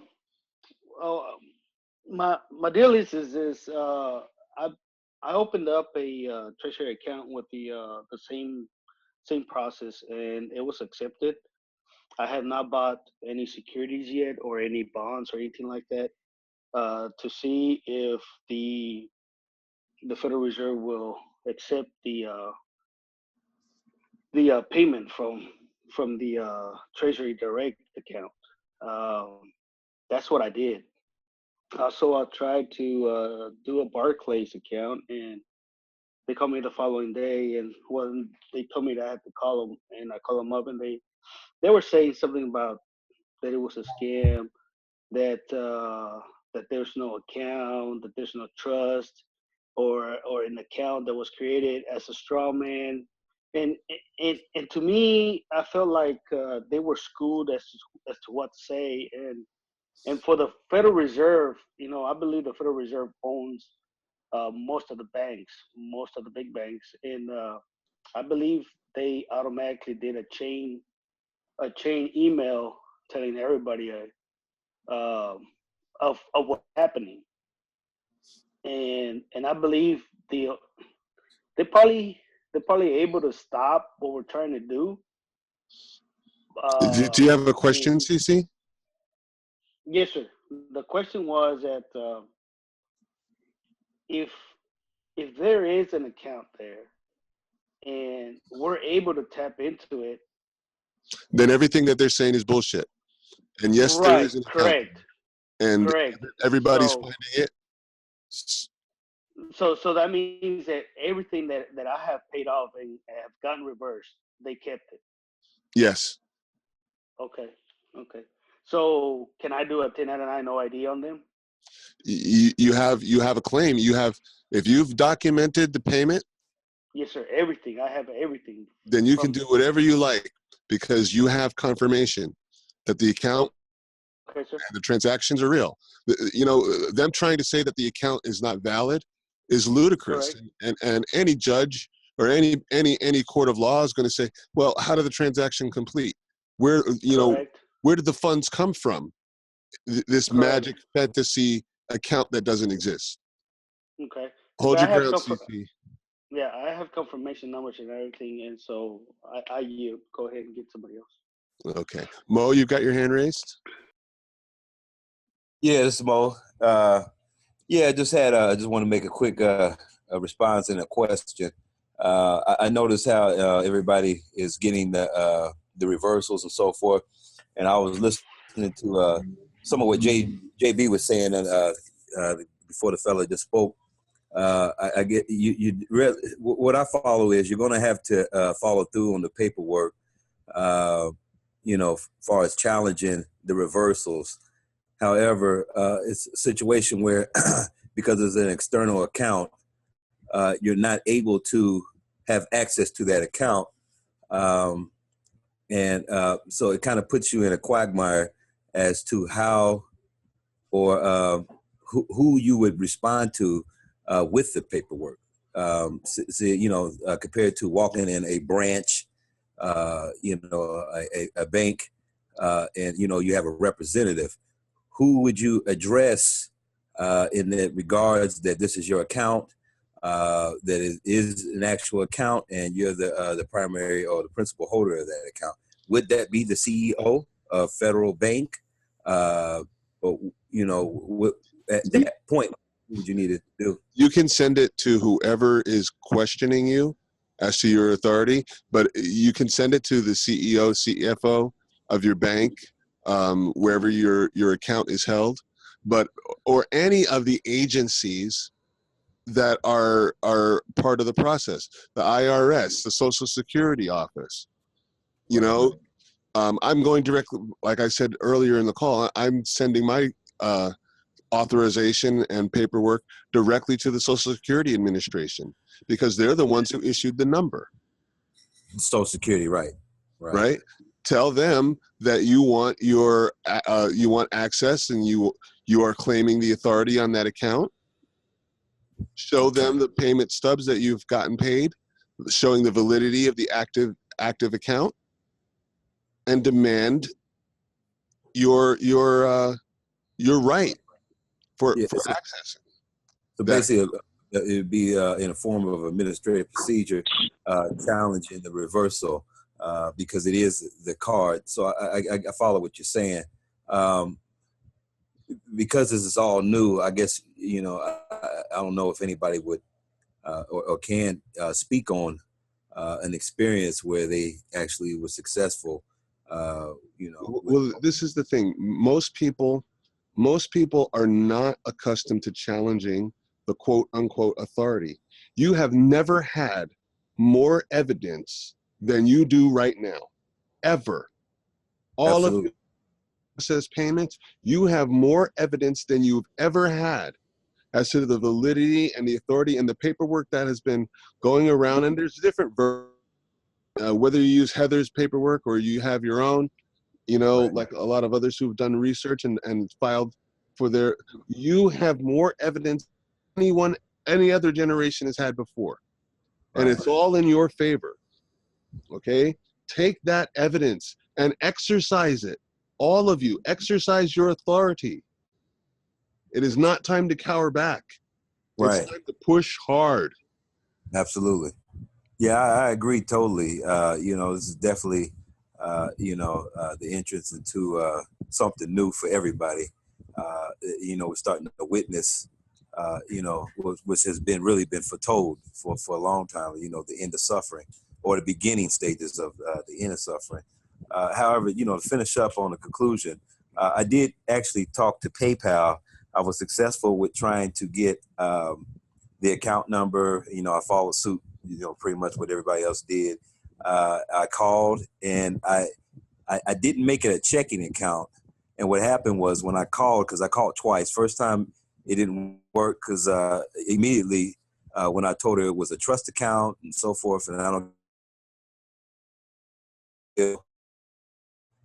she immediately flagged, the account, said, "Oh, well, since you said it was not accepted, to further notice, I went to questions and stuff, but I really didn't entertain, her response. I called back again because I actually have two accounts. Mentioned anything about a trust account, and it went through as a savings, and it automatically got in existence. Money is flying around like crazy right now. Right. And those monies, those funds, are not just magically appearing; they're coming from somewhere. Right. And this is what people have to understand. You've made a legitimate payment. You've made a legitimate transaction. You have a confirmation number. That is legal grounds for showing that you've paid in good faith. Yeah. After that. Well, I actually didn't get a confirmation. What happened was, once it got confirmed, the thing that was strange about, the whole situation was, when I went to make a transaction, it said, we're not able to make the transaction, pick another card. So I didn't understand why the bank got confirmed, and the process didn't go through. But that's about as far as I got. That was just before here. I just called and got on the call maybe about a little less than 30 minutes ago. Well, I would pursue it, because the burden of proof then rests with the bank, because you've got all the proof that you need to prove that the account is valid. And actually they do too. Right. Soul Clark, you've got your hand raised. I was going to ask to refresh my hand, Bob. Was that Bobby? Yes, sir. Yeah. Been wanting to ask a question for quite a while. Okay, what do you got? Yeah. Okay. On Tuesday, I'm thinking about going to Chase Bank in New York, and with the ownership paperwork, and ask them to put $9,500 into my account. Now, what do you foresee me lacking, or what I might need, or response they may have? I'm thinking about the 9,500 to keep it under the 10,000. I would honestly have to see your paperwork, Bobby. I mean, I don't know what you're missing or what you're, Well, meaning the only paperwork I would bring, or that I have, is the proof of ownership. Okay. Paperwork. Have a conversation with them. See if they will accept the routing number and the your account number as your funding source. Yeah, that's basically all I'm saying. Yeah, and it just seems like simple transactions like that should basically go through. So that's what I'm going to try to do on Tuesday. Okay. Okay, cool. Thanks. Soul Clark, you had your hand raised.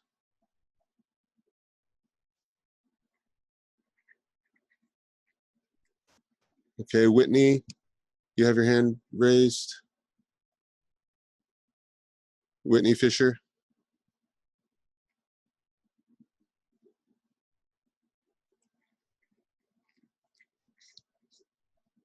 No. I am Rich, you have your hand raised.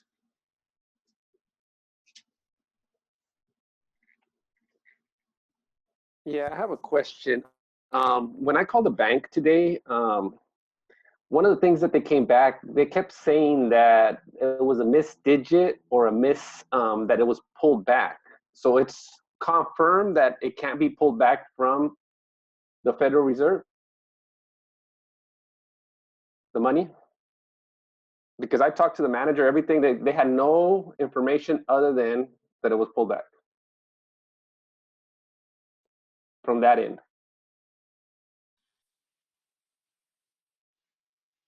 Can't hear you, Bob. But I think what they were saying I is said, that, go ahead. if it was pulled back, ask them how did it get there in the first place? If they're returning a payment, how did the payment get there in the first place? Now, I want to share another thing. As a conscious individual, when I first found out about this on Monday, I did meditate on this. And I had another individual. And I want to just share this because I think it's very important for us to share. I feel, and what came through was, this is like 75% done. I mean, I understand we have all the paperwork and everything, but the system is still not ready for us to do that. And what Spirit came to me and said, if we could collect a group of individuals, high vibrational individuals, to just sit down and focus on this as a collective, that if we go in and just work on one to be able to open and crack the door open for all of us to go through, say, a specific bank. Because as Heather said, the first thing that Spirit came to me and said, it's an energetic thing. And a lot of the stuff, because we have karmas and all this energy, what happens is the universe doesn't want to allow individuals to start receiving all their money if they're not balanced or in a proper state of mind. Because, you'll have situations where, you'll have, incidents. So the more balanced you are, the more you've dealt with a lot of your projects, with your shadow work and stuff, then it's easier for us to approach these places in a conscious level because we're vibrating a frequency where they can't fight us, from my understanding. And I've had already scenarios where I've been to court, I've been places, and it's funny how things disappear. People don't show up. Like, for example, I had a $2,000 ticket. I waited till Spirit told me to go to court. It was a year later after it became a warrant and everything. And the day I showed up, the day I was guided to be there, the judge that showed up that day was a conscious judge, I would say, because he literally dismissed every person that showed up to court with warrants or whatever. And the universe is telling us it's all about divine timing. It's all about learning to trust when to go, when not to go, when to talk, when not to talk. Because if you're trying to do this out of frustration, anger, hate, what happens is you're going to meet that person on the other end. But if you're more compassionate, you know, you're more patient, then, and you're listening to your inner guidance and trust that inner feeling to say, you know what, today is the day I need to move on it. Guess what? There's going to be the right person on the other end for you to be able to communicate and get things moving forward. This is what I'm personally looking for. I'm looking for, you know, a group of 12, 20 people that are willing to work, that are in the LA area, that is interested. I have a social security office here in my, you know, in my neighborhood. I have the police station that's down the street that I deal with, you know, on a constant basis. And I don't have a problem communicating with these individuals and trying to get this thing done and bringing the organization together before we even hit the social security office, but as a collective, as an energetic thing. Because once we get through somewhere, then we knock down the walls to allow everybody else just to go in and start getting their stuff. But if we're all trying to do it on our own, one of the things that Spirit has always told me, it's always about unity. It's about working together. Because as we work together, then we get more things across. But if we're trying to all try to take care of it on our own and we're all worried about our own debt, then it's harder. Yes, sure. Thank you. You know, you have a great point, but what I want to let you know is what I've been being shown by my own spiritual guidance in these last last week and a half. And that is that each one of us has our own unique version of what we're here to do. And I promise you, everything is aligned. Don't worry. Sit back, relax. Do you. Don't worry about what isn't done. Allow what is to happen because we are so lined up for this. All right? Yes, so yes, sister. Thank trust. You got yes. it. Everybody's doing what they're supposed to be doing. You just do you. And we will too. I promise you. Thank you. So trust. That's it. And that is the collective at work, Rich. That is the collective at work. Trust and allow. Yes. Nathan Crabtree, you have your hand raised. Hi, Bob. Nice to talk to you. Nice to talk to you. Yeah, this is definitely some sort of shift in the field because it was like a window was open temporarily for people to just go crazy buying stuff and thinking they have infinity money, right? And that means a bunch of energy all moved all at once with a lot of different people. Exactly. And so that means there's a big opportunity right now if you just make all the right moves and stay in harmony with spirit and natural law and don't try to take their system too seriously because it's all kind of nonsense anyway. So don't get too angry about it and try to hurt people, you know, just because of some internet glitches and stuff, right? Because it's all fake and they made it up in the first place. And you have to think in a more like less naive way of if these people get all angry and you develop a bad relationship with them, if they won't like send the police after you, because if, you know, you see how the police torture people and like the FBI and the CIA and how they think they're allowed to get away with whatever they want. And you hear about stuff like Pizzagate and it's like these people are absolute criminals and they're just like, you know, they have to be stood up to at some point and they'll back down because if you have more spiritual authority than them and you have a large number of people that are on the path that are stronger than them, like in every way, they'll have to budge because, you know, they'll just look more and more ridiculous. I would say we have the numbers. We have the numbers. We have all that we need right now to make this happen. And like I said, we are all the first waivers. So yeah, like whenever you figure something out, you could just put a report somewhere of like how you did it and things that you said. If you can remember specific keywords, And like, I already tried to call them a few times, and they actually, PayPal let me in my account. They put a flag up that said that I passed their test, and all I did was send them Heather's document that she made, and I put changed it Heather's name to my name. You know, if you know, I don't know exactly if I did everything right, and I know I missed some stuff on the document, but they accepted it anyway. And so it's like they gave me access, but I tried to do a transfer today, and it still said it rejected the transfer. But I haven't tried to buy anything yet, so I might just try to buy. And I did record like a screenshot of one of the transactions, so I got the confirmation number, and it said it went through. And then 2 days later, PayPal reversed it. So I do have some screenshots showing examples of where they reverse something. So like I could call them and then tell them that I you know, just ask some more questions about that specific transaction and why would it say in their system that it, you know, it's not really fair that it would say that I paid for it and now it does, and now I don't. You know, it's really frustrating, especially when you thought it was working and then you buy a bunch of shit and now you're trapped deeper in their spider web, you know, but you got to just break through it. And I think they'll have to start letting people in because, you know, if you just put more and more pressure on them, they won't know what to do. And then you could demand that the people working there on the phone, you could demand they quit their job. You know, just put it out there. Just say, you know, you should quit a job like this if your bosses are going to make you follow orders, locking people out of what's rightfully theirs, then just quit your job, man. Stop doing it. Like, you're being paid by people who are blocking everyone else's money and holding in a little monopoly.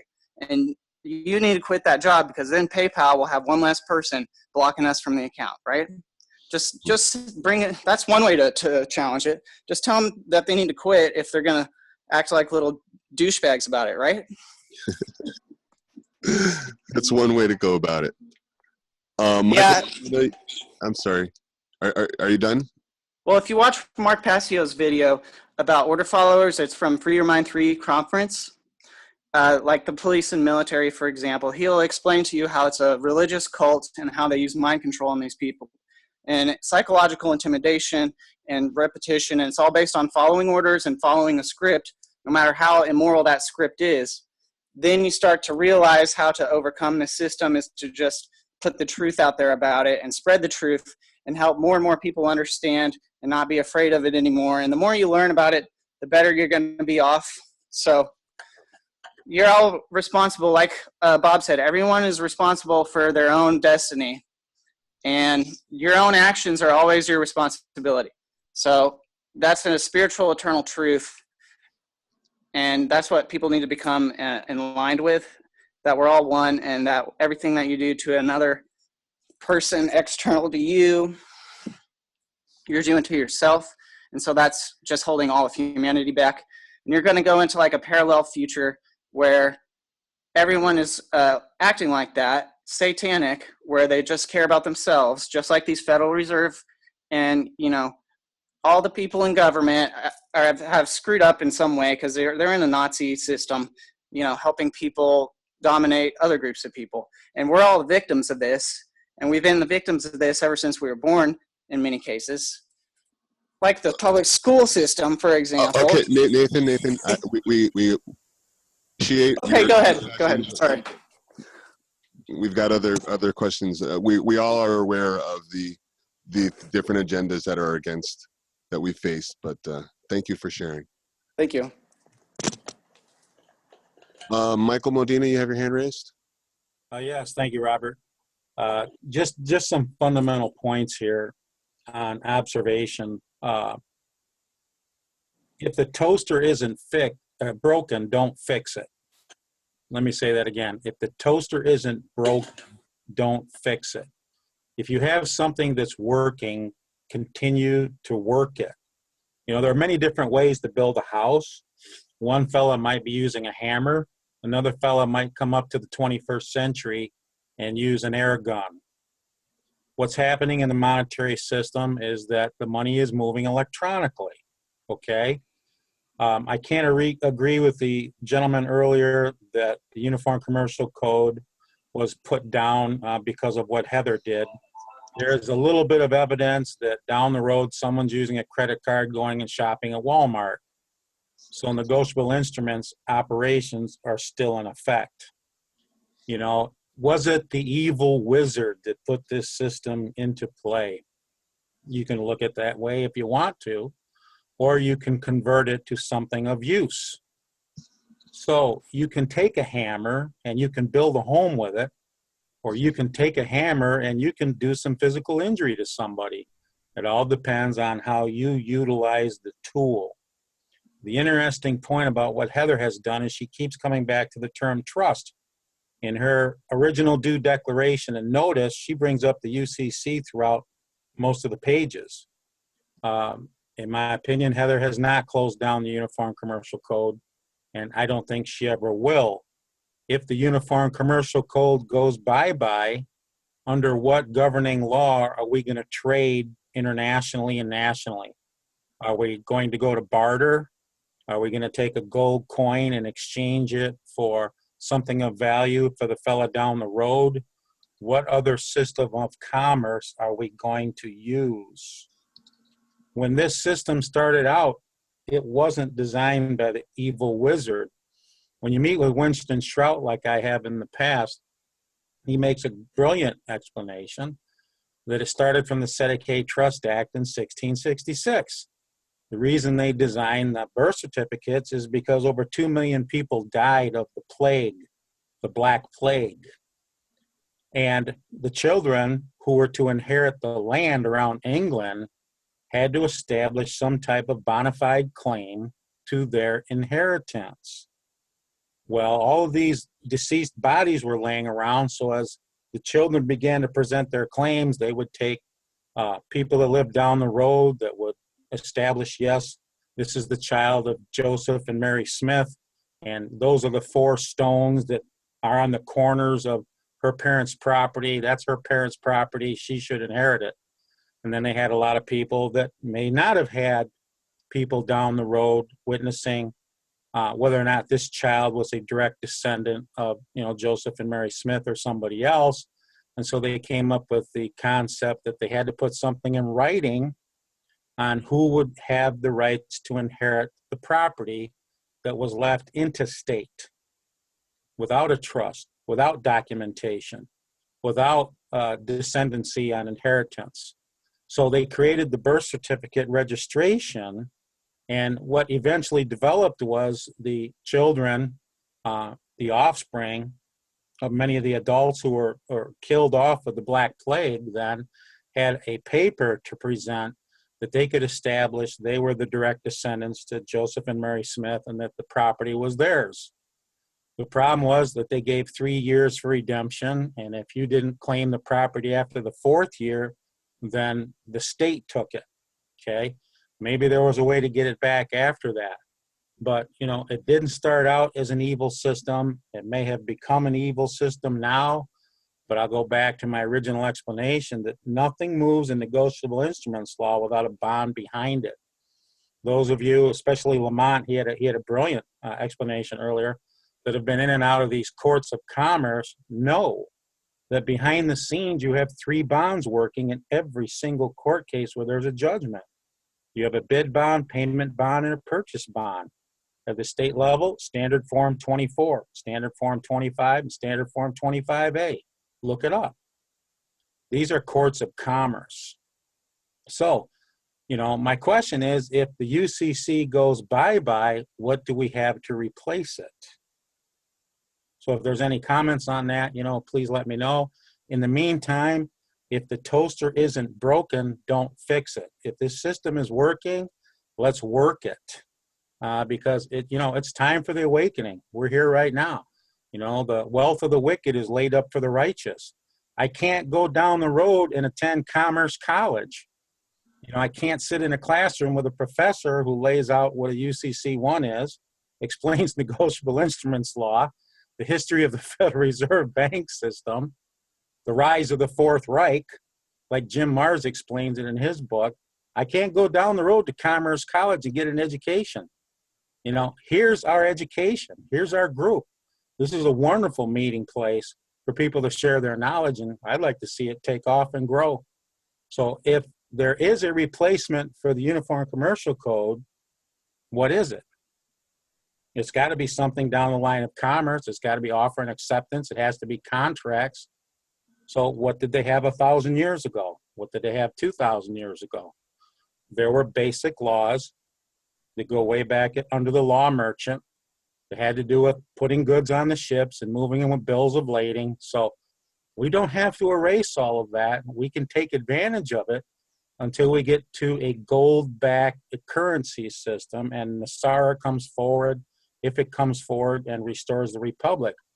In the meantime, let's take the best hammer we can use and build a good house. I'm gonna answer that question. I don't think there ever will be a gold back revaluation, because as long as you have something outside of yourself that you're basing your value on, it can always be stolen, hoarded, hijacked. The value is based on us. And the original currency always was energy, energetic. That is the form of currency in the universe. That's where all transactions take place. It's all based on energy. And when you have limitless energy and you have access to unfettered, limitless energy, then it's not a question of what kind of money system or transaction system, because everyone will have the ability to create whatever it is that they want as they wish. It is your imagination that becomes the currency, because when we have access to all of the technology that's been withheld from us, you're going to find that there will be no need for money. There will be no need for a lot of things. You know, a replicator technology right there alone would eliminate all the manufacturing and all the, because there's no need for it, really. Honestly, what we need to do is really come together as humanity and discuss what's possible, not what's profitable or what's affordable. What is possible? And what's possible is tremendous when we all put our minds together and we have access to the energy that we need. And the energy is all based on you. It is your thought, your consciousness, your labor, your imagination that makes all things happen on this planet. And you are in control of the energy that's in your body. No one can hijack it. No one can steal it. No one can get in between it. The energy is yours. It's contained within your vessel. Soul, Clark, you have your hand raised?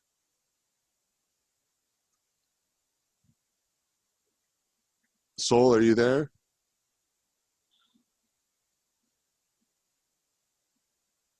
Speak. No, it's Lamont. I think you got the wrong. I don't have anything to say. I'm sorry. Hey, Bob, Mark Walsh has had his hand up for about an hour, I think. Mark, are you there? Yeah, actually, I left and came back. I kind of had a question, kind of going out to the group. The people that are using the Bureau of the Public Debt routing number, I'm curious with their successes, have they been using the Social Security number that is modified or the number on the back of the card? What I mean by modified, were they putting like a 0 at the beginning or a 0 at the end? Because I've heard both. And I've heard some people using the number on the back. So that was just kind of going out to the group. I don't, does anybody have any experience with the use of that number? This is Lamont. Robert, I've used Robert Wright. This is Lamont. I've used both. I've multi-transitioned the process on using the social and using one of the universal numbers. The disbursement division was one number, and that was for a utility bill, which I have never seen. I have never seen a reversal of that. Then I used the back of the social, the red numbers, then placing 3-2 savings at the end of it with the Bureau of Public Debt, and that went through for a minor creditor and also for a bank which is compelling me to satisfy an overdraft. That had no reversal, but it was a small amount. Nothing's come in the mail. The 12 major Federal Reserve banks. I have one of the letters of the alphabet. I use that as a routing number with the social for not for my mother's payday loan. That has not been reversed. But what has been reversed, to my surprise, was actually to be expected. That's not a surprise. Was I used it for I think it's called Cablevision, which is a relative of mine had it, and it shot itself back after the third day. So there's several different combinations that you can create. If one fails, use another. And in the Bureau of Public Debt, room 303, Parkersburg, West Virginia 26101. Phone number 304-480-6916. Write them a letter. Put your paradigm claim in. Put your factual trust documentation. Notarize it. Re-edit it. Clarify it. Get rid of any type of grammatical errors and proofread it. Notarize it if you wish. Or don't notarize it. Thumbprint it. Signature it.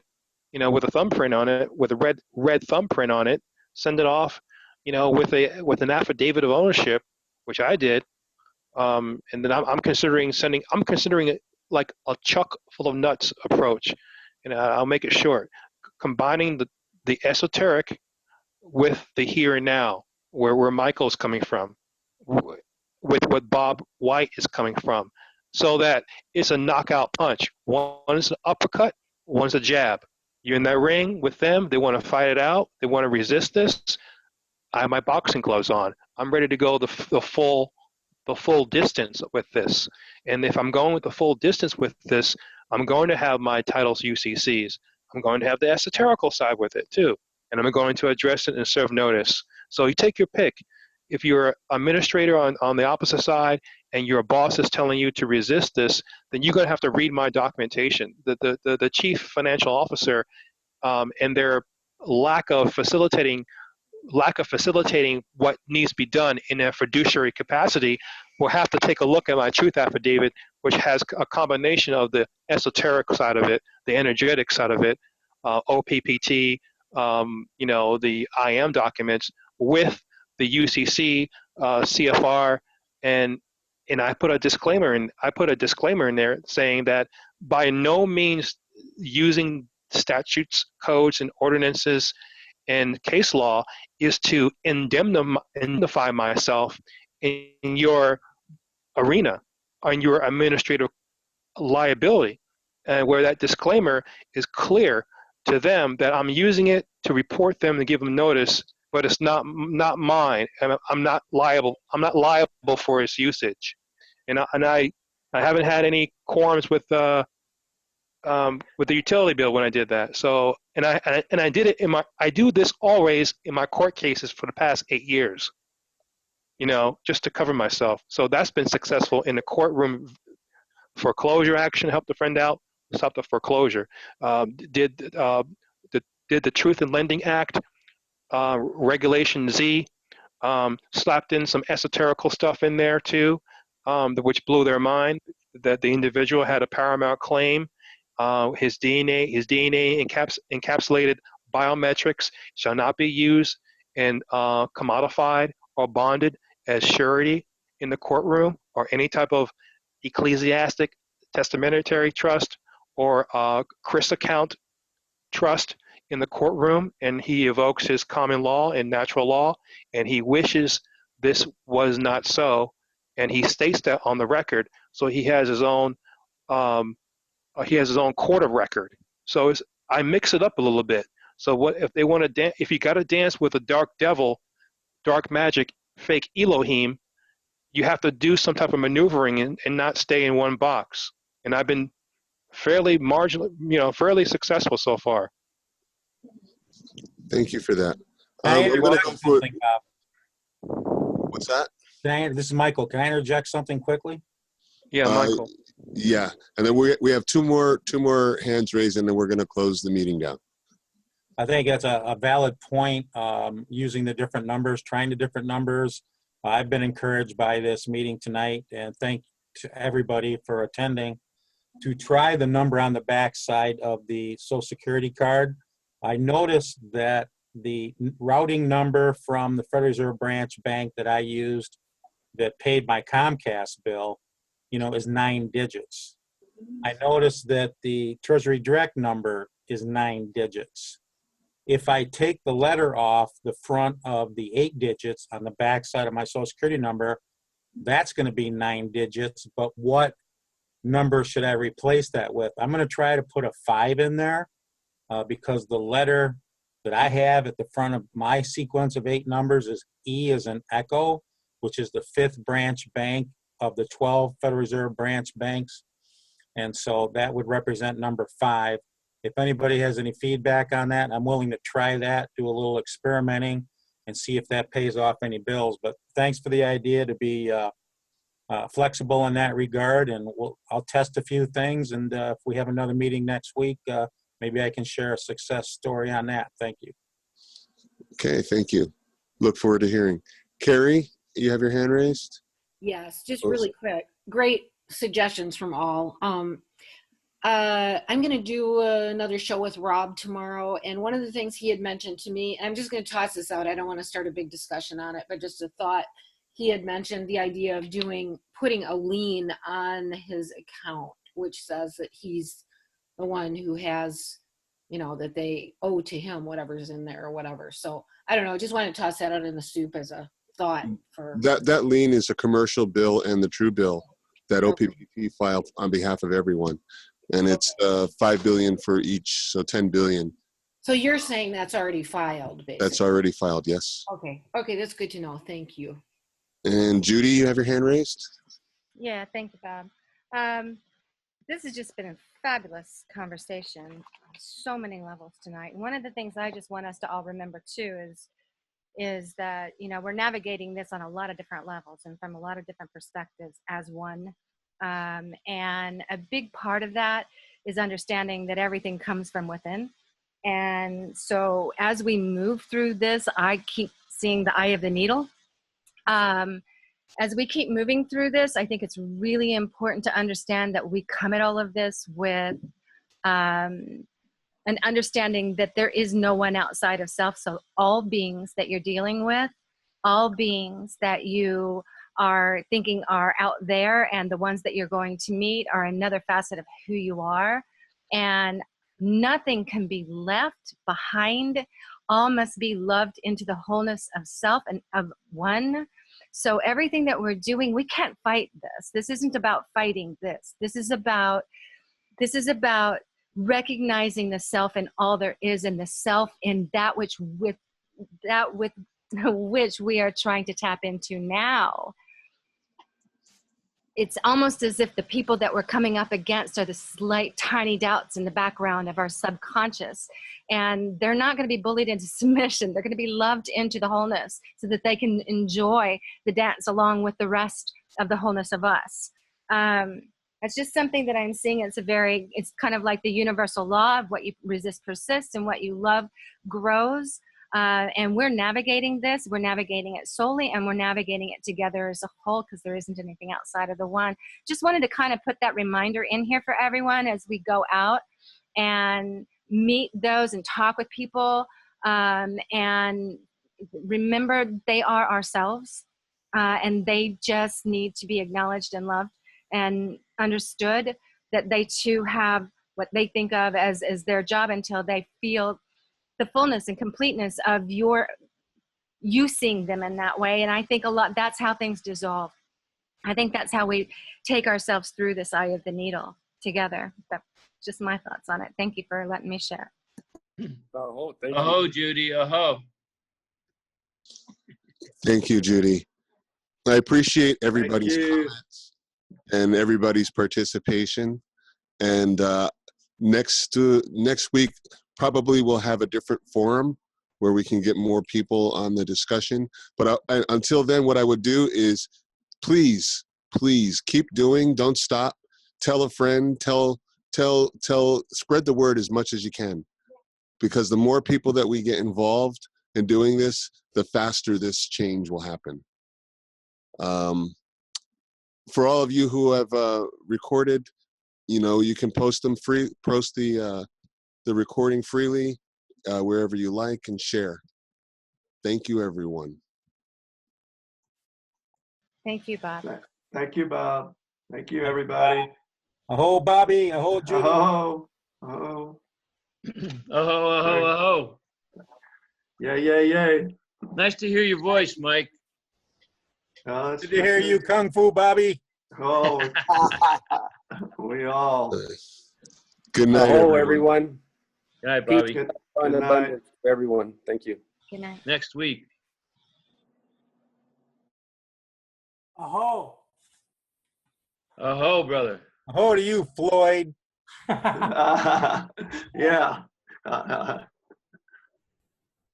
And Richie Rich.